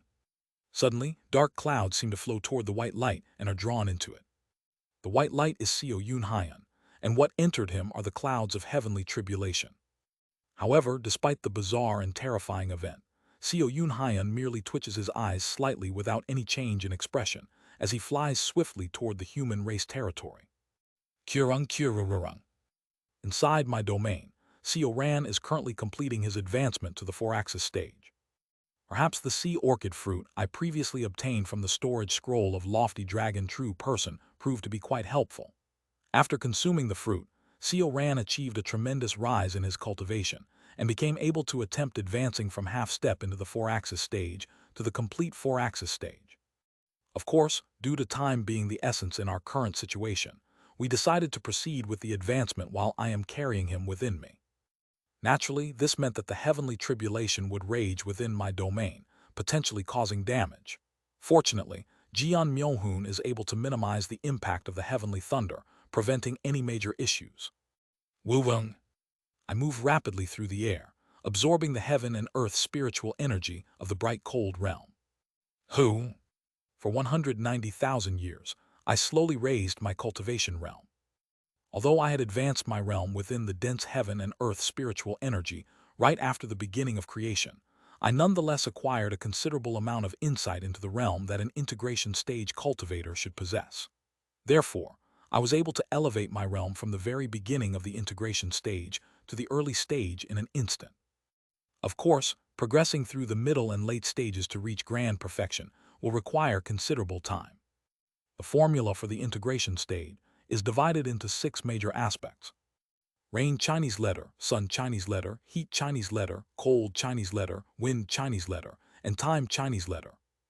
These aspects represent cloudiness Chinese letter, clearness Chinese letter, warmth Chinese letter, coldness Chinese letter, and wind Chinese letter, symbolizing the changes of the seasons Chinese letter. Cultivation in the integration stage involves unifying heaven, earth, and the 4 directions, the 6 harmonies Chinese letter, within one's integrated Tao domain. By integrating each of these 6 harmonies, one can gain a divine power, and these divine powers are named after the 6 aspects mentioned above. Collectively, they are referred to as various omens, Chinese letter, a process of mastering one's domain more perfectly and harmonizing within it. In the case of Jeon Myohoon's integrated Tao domain, the charged lightning veil of the great heavenly rain Chinese letter, he most strongly awakened the divine power of rain Chinese letter, hence the name. Most integration stage grand cultivators typically awaken their divine powers in the order of rain Chinese letter, sun Chinese letter, heat Chinese letter, cold Chinese letter, wind Chinese letter, and time Chinese letter. However, I am different. Wu-wung. I can feel day and night circulating within my domain. Day and night, also known as twilight, Chinese letter / light and shade, are other terms representing the passage of time. When I first gazed upon the immortal treasure of time, Yong Seung, my body had scattered into twilight as if I had become one with time itself. Regardless, the crucial point is this. Time I awakened the divine power of time first, rather than rain.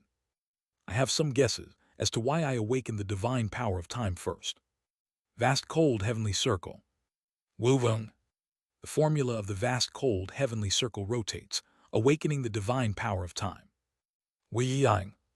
As twilight rotates according to the formula of the vast cold heavenly circle, the last of the 6 divine powers is awakened.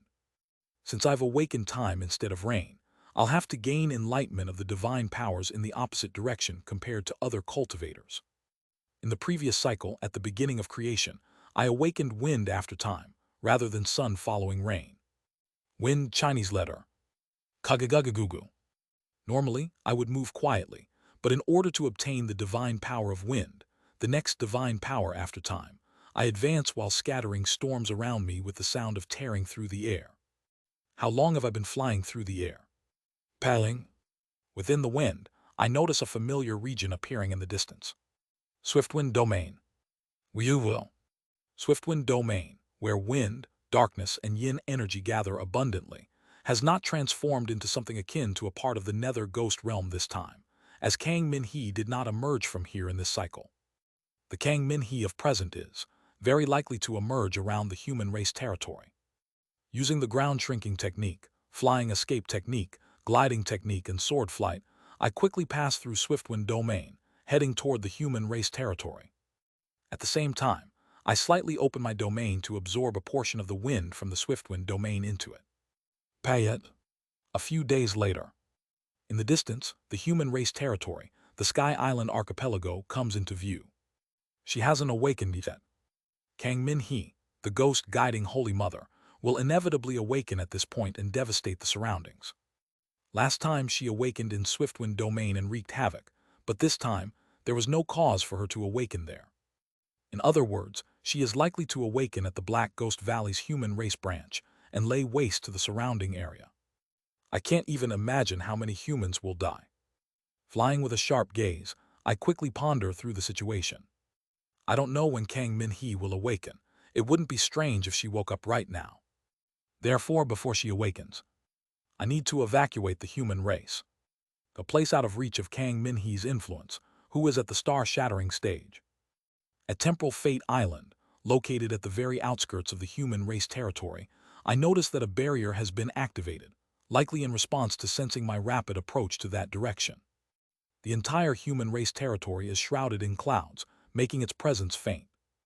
If I were a mindless monster or a grand cultivator visiting the human race territory for the first time, I might not have noticed its existence and simply flown past. This is the barrier grand formation activated through the dragon vein of the entire human race territory, also known as the concealment grand formation, hiding and protecting the territory by making it invisible to powerful beings flying nearby. Quaying. However, I accurately sense a gap in the concealment grand formation and smash through one of its corners, entering the human race territory.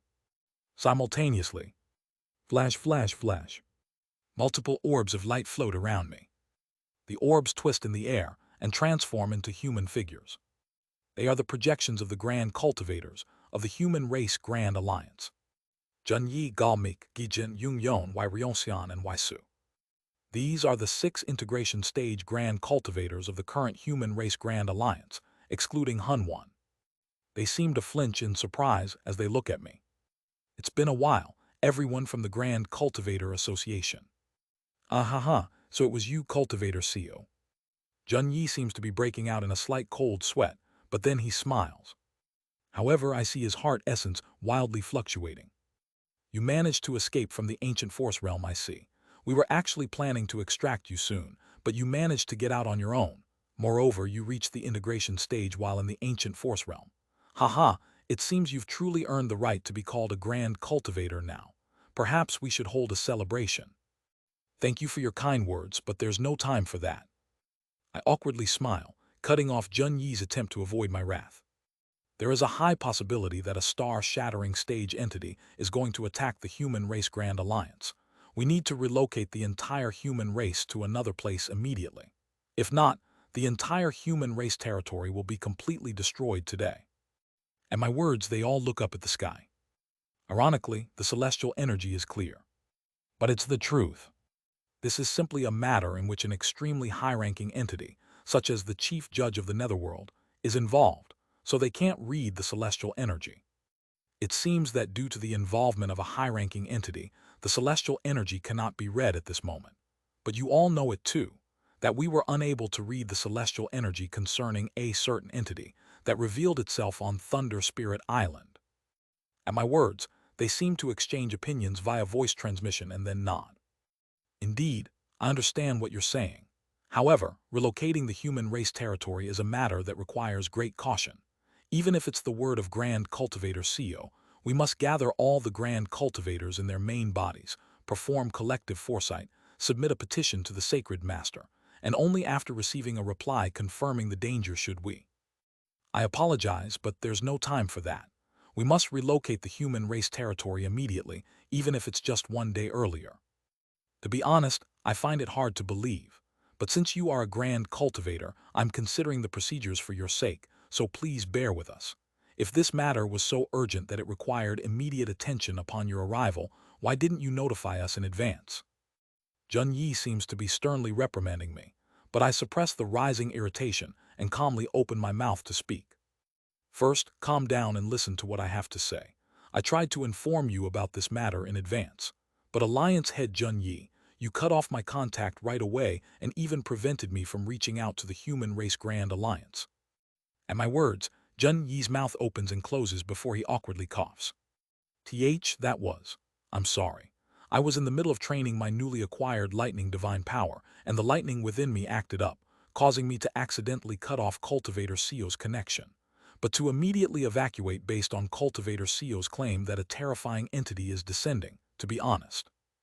And at that moment, a streak of red lightning seems to emerge from within me, followed by a terrifying voice that reverberates through the area. Don't spout dogshit. The lightning is whispering that your words are lies. Kirarung.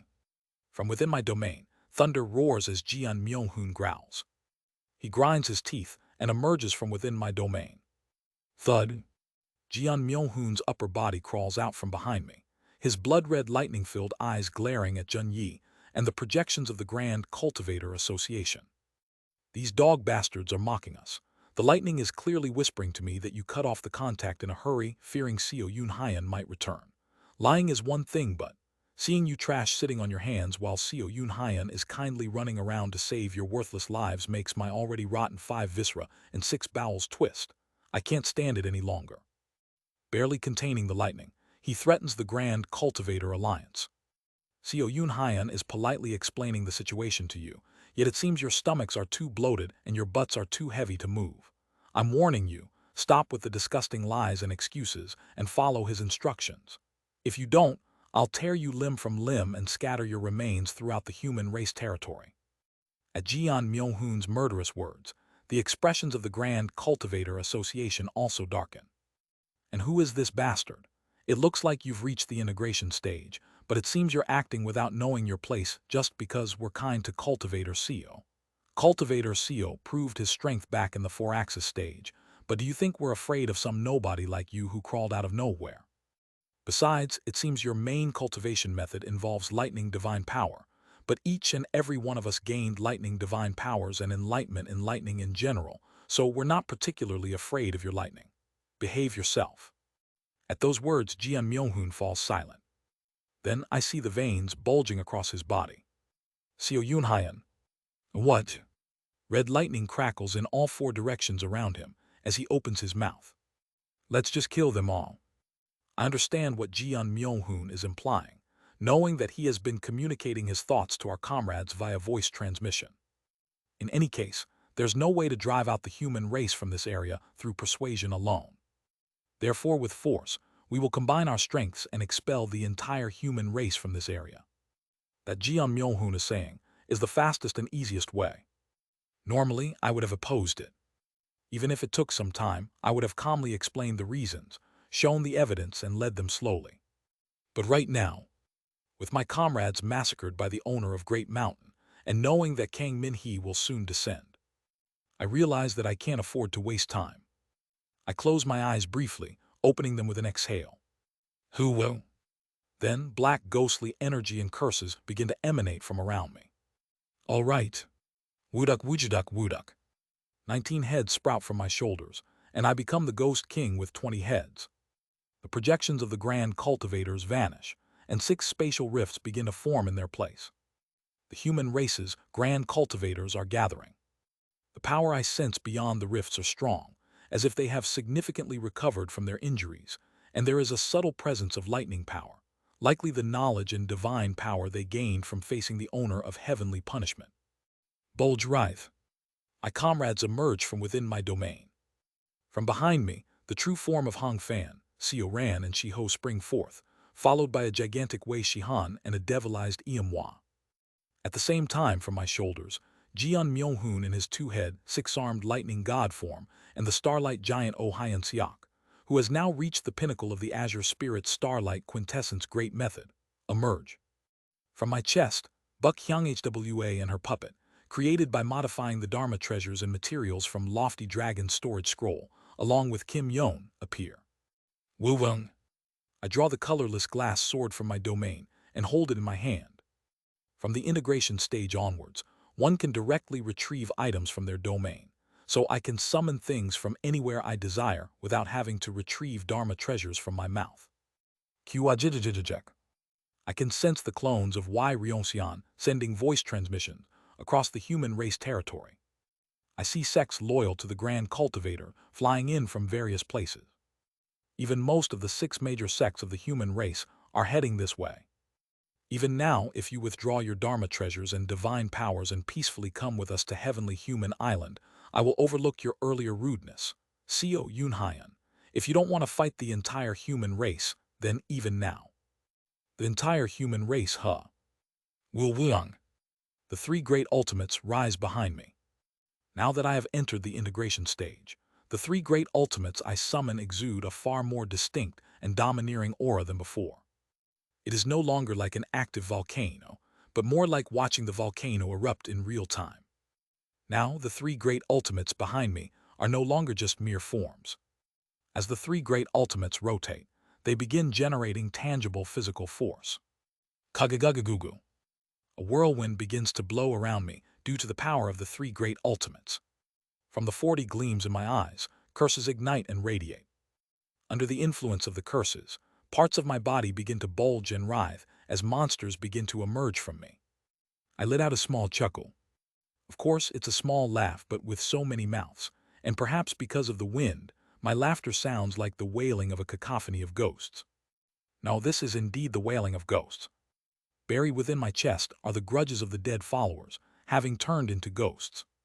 In order for such a horrific massacre to never happen again. Amidst the ghostly wails, I open my mouth with hardened eyes. From now on, I will drive the entire human race out of this area. Whether she awakens in the Swiftwind domain or in the Black Ghost Valley's human race branch, it doesn't matter. Kang Min-hee will attack the human race first, no matter what. After all, the souls that follow her the most are none other than those of the human race. Therefore, whether through persuasion or force, I must drive the human race out of here and force them to evacuate. Come at me, human race bastards. And so, the clash between me and the entire human race begins. Chapter 415, 3 Great Disasters 3. Jun Yi swallows. He can feel it. Even during the 4-axis stage, this is a monster that fought against the Grand Cultivator Association and even took a hostage. Just that alone is enough to redeem him the qualifications of someone at the Grand Perfection integration stage. And now, this monster brought along an integrated Tao domain with him. Jun Yi can't even imagine how much stronger he has become. Gulp. Jun Yi swallows again, focusing all his attention on the monster before him. And then, the specter of the 3 great ultimates raises his sword. Do not be nervous. No matter how strong he has become, he's only at the early integration stage. Of course, even if he isn't confident, it is still the leader's duty to boost his comrades' morale. Jun Yi steps forward, putting his golden scale-covered body at the forefront. In the next moment, Jun Yi's foresight reveals the human race territory split in 2. Achiaku. Flash. A single line of light. The sound follows belatedly. But everyone including Jun Yi knows immediately. This is insane. Jun Yi breaks out in a cold sweat, his expression one of utter shock. Life drains from his eyes. He feels on the verge of a panic attack. The attacks from integration grand cultivators are powerful enough to vaporize an area with a diameter of 30,000 li with a single strike. But look at this. With a single strike from Xiao Yunhaiyan, the monster of three great ultimates, land with a diameter of 300,000 li, along with the sea of clouds and all the sky islands in its path, are sliced apart. Only because he himself is at the grand perfection integration stage can Jun Yi comprehend that the being before him is a monster capable of annihilating a small decaying corpse realm in its entirety with a single blow. Of course, Jun Yi, being at the grand perfection integration stage, can bring about the extinction of the ecosystem within a decaying corpse realm by triggering a sufficiently large earthquake and completely twisting the Earth's crust so that no living being can survive. All life within the decaying corpse realm would face extinction that very day. However, there is a vast difference between wiping out all life within a decaying corpse realm and annihilating the decaying corpse realm itself. Being at the great perfection integration stage himself, Jun Yi realizes as soon as he sees Xiao Yunhaiyan's single strike. This power is beyond the integration stage. Tremble, shudder. As soon as he senses the level of power Xiao Yunhaiyan wields, Jun Yi can tell what level of power the being before his eyes has reached. Not quite at the quasi-star shattering stage, but a being beyond the integration stage. Clench. But he can't give up. This human race territory is a precious domain his ancestors risked their lives to obtain. It's a cherished place that cannot be recklessly moved at the whim of a single member. Everyone charge at the colorless sword ghost. Colorless sword ghost Xiao Yunhaiyan. This is the title Xiao Yunhaiyan earned after his previous battle with the Grand Cultivator Association. A nickname given that describes him literally, a ghost wielding a sword. Stay put, you sword ghost bastard. No matter how strong you are, do you really think you can defeat all of us? Gijin, Yongyon, and others. The integration stage grand cultivators who are still young or inexperienced excitedly charge at Xiao Yunhaiyan. But why Ryonxian and why Su? Those with more experience or keen minds, or figures like Jun Yi himself or Hun Wan, who are at higher cultivation realms, hesitate, launching their attacks at Xiao Yunhaiyan from the rear. Yet despite being in the back, Jun Yi's expression remains calm.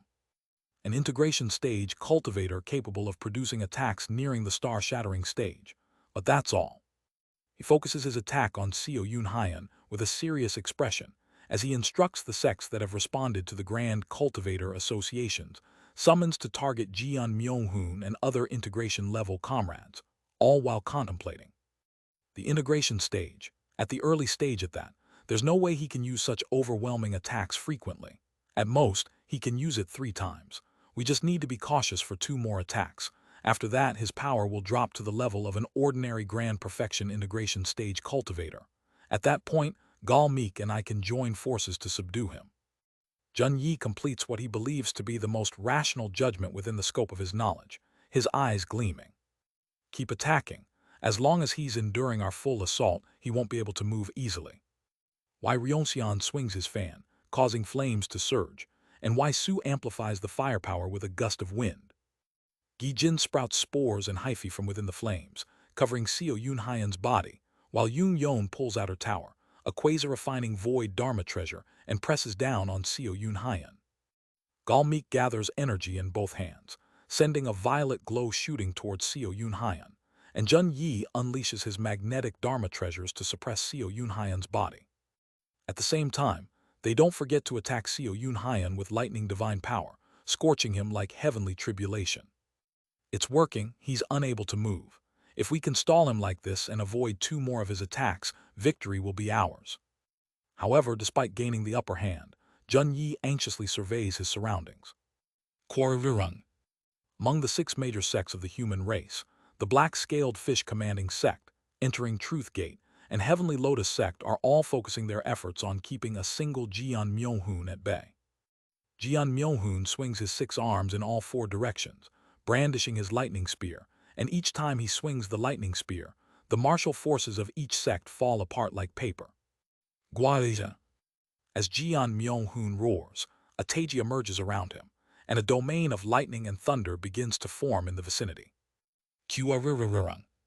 As soon as he opens his domain, countless red lightning bolts start raining down from above. Integration with late-stage power. Considering how his current realm appears to be at the early stage, it's terrifying to imagine how much stronger he'll become once he reaches the late stage. Junyi turns his gaze elsewhere. On the battlefield Pinglai Palace of the human race, 6 major sects is being confronted by Hong Fan, Kim Yon, and Buk Hyung Hwa. The poison scattered by the giant centipede demon leaves left the law enforcers of Pinglai Palace unable to focus, and in the chaos, Kim Yon is manipulating Buk Hyung Hwa's puppets to fight against Pinglai Island. Pinglai Palace deployed the general COs they previously took from CO Yun Hyan, but in the span of 3 blinks, they were taken over by Kim Yon. Though it appears like Hong Fan, and the puppets are being pushed back by the Pinglai Palace disciples' great mountain-splitting emperor technique, Buk Hyung Hwa, who is within the puppets, is continuously modifying them in real time and making them stronger. No, more than that. How is that woman so calmly evading and breaking through the attacks of higher-level cultivators so effortlessly? Junyi is staring at Kim Yon, a woman clearly only at the heavenly being stage. However, her movements are bizarrely fast. Well, Junyi frowns as he notices 5 orb-like things floating around Kim Yon. Each time one of the orbs enters her body, her puppet manipulation speed increases significantly. It's not simply at the level of being fast. That speed rivals the flying escape technique of an integration stage grand cultivator. That woman is also a major factor at the level of a grand cultivator. He analyzes the combat potential of those CO Yun Hyan brought with him. The Black Ghost Valley is in combat with Shiho and CO Ran. Shiho is baring his 6 tails and growling atop CO Ran's nether crossing ship, while the Black Ghost Valley has deployed 2 nether crossing ships, several 4-axis Ghost Kings, as well as Hio Guak and Hio Ryon to pressure the 2 of them. However, damn it, what the hell is that now? Oh Hyun Seok, who has joined with the Azure Heaven Creation sect, that has just risen to the bottom of the 6 major sects of the human race, is fighting together with them against the entire Black Ghost Valley. Huahata. Azure Tiger Saint Chungmun Sunwoo and Oh Hyun Seok are both exuding the same energy as they battle against the Ghost Kings of the Black Ghost Valley. You fools, what are you doing right now? Are you declaring your betrayal to the human race? Junyi shouts towards the Azure Heaven Creation sect. But what he receives in return is the boisterous laughter of Azure Tiger Saint. Ha, before being part of the human race, we are of the same sect. They are traitors to the human race. Before being a traitor, he is my disciple. Azure Tiger Saint puffs out his chest in front of Oh Hyun Seok and shouts, "If you wish to imprison my disciple, you must first imprison me, his unworthy master." Junyi is at a loss for words, utterly bewildered. He doesn't even realize that it's only due to his Dharma treasure, which makes him at the quasi-integration level, that his sect was accepted into the human race's 6 major sects. Junyi grinds his teeth with his eyes gleaming. They are all hopeless. Every single one of them has something wrong. Kagagugu. Starting with Junyi, domains begin to emerge from the bodies of the Grand Cultivators of the Grand Cultivator Association. Wowung. The domains of the Grand Cultivators wrap even more tightly around CO Yun Hyan, who is already trapped. Their domains overlap, enveloping the entire area where the battle is taking place. Typically, when domains overlap, they collide and push against each other.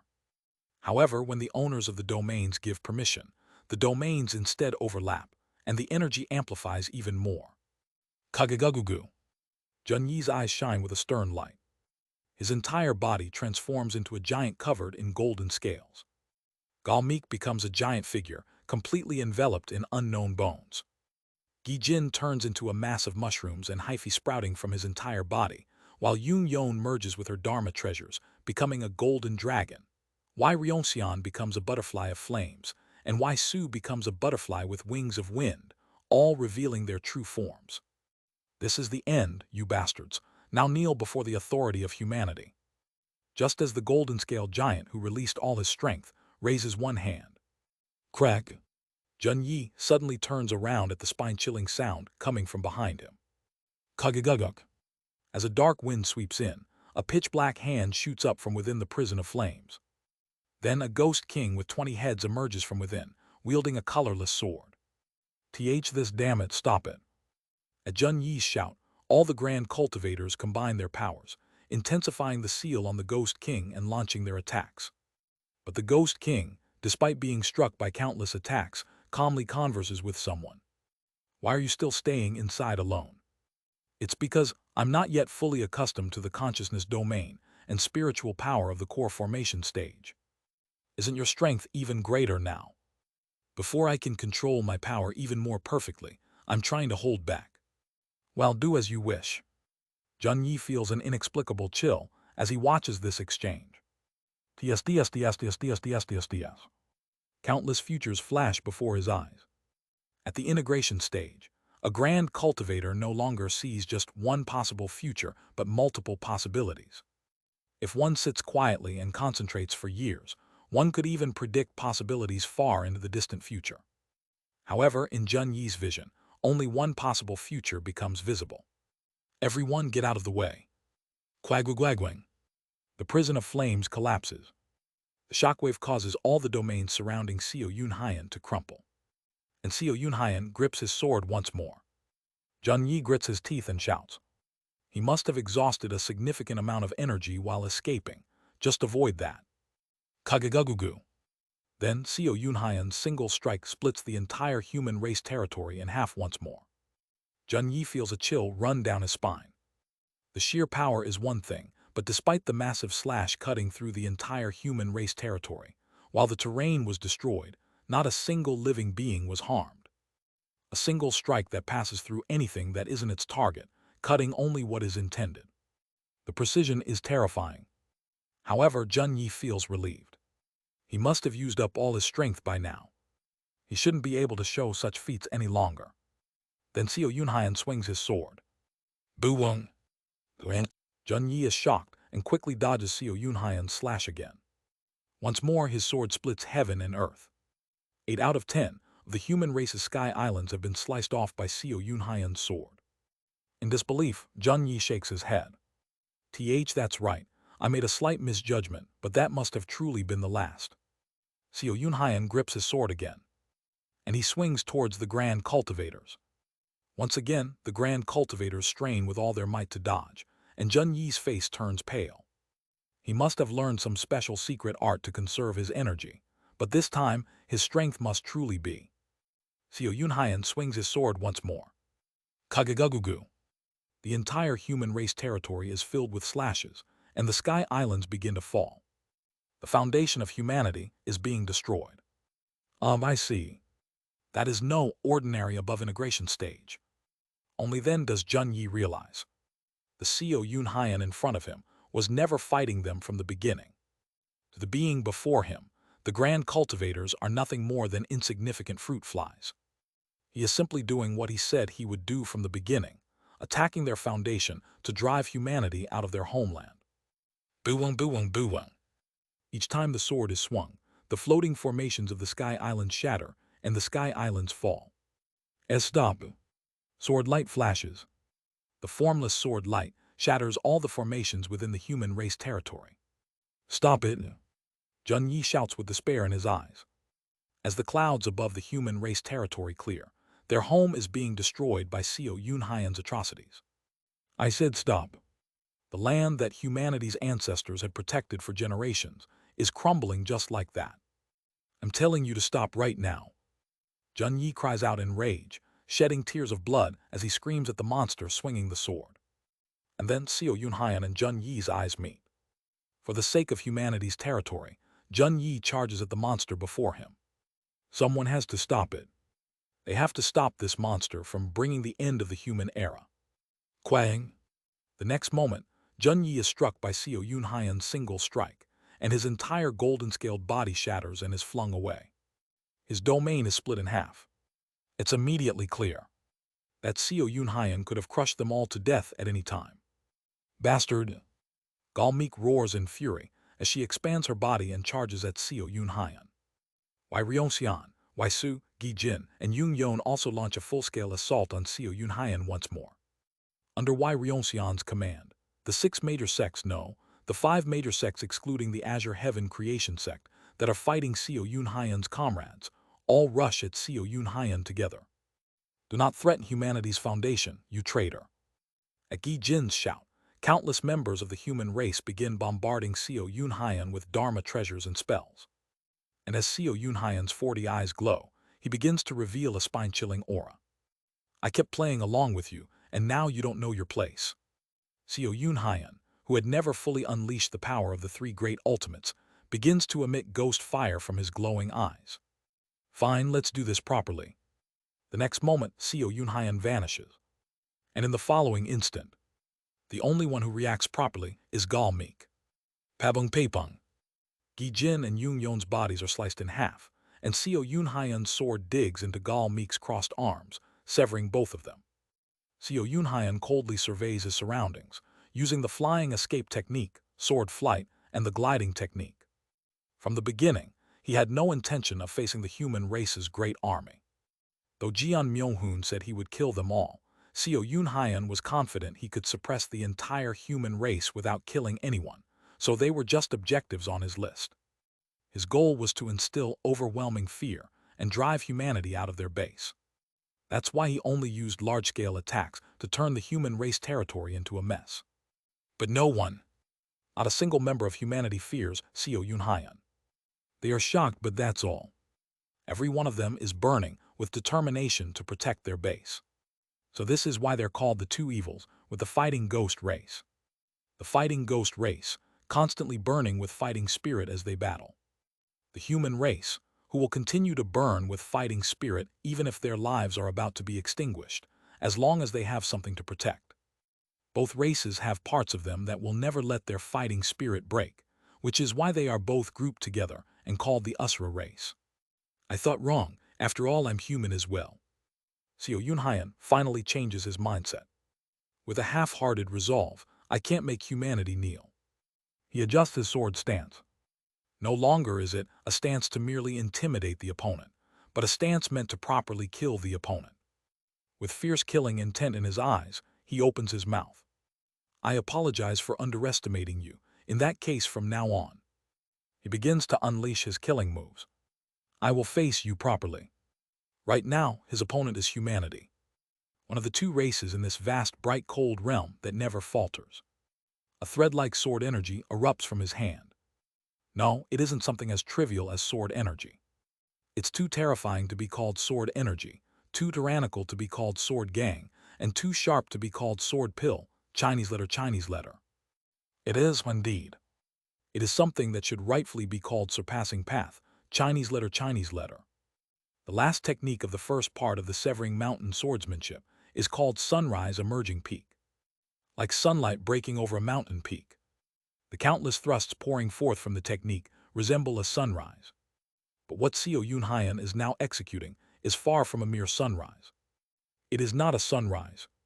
This is creation, Chinese letter. Severing mountain swordsmanship. 12th move. D dodge. Will be annihilated. 600 million lights creation, emerging peak, Chinese letter. The thread-like sword will pierces through heaven, earth, and the 4 directions. And it doesn't stop at just piercing. It explodes. From the point where the thread-like thrust hits, a storm of sword energy erupts, turning the surrounding area into a wasteland. A tempest of slashes arises from all 4 directions. The foundation of humanity collapses entirely, plummeting to the ground. The territory of one of the mighty 6 heaven tribe races crumbles. Gal Meek stares at the monster before her with an aghast expression. Sword, ghost.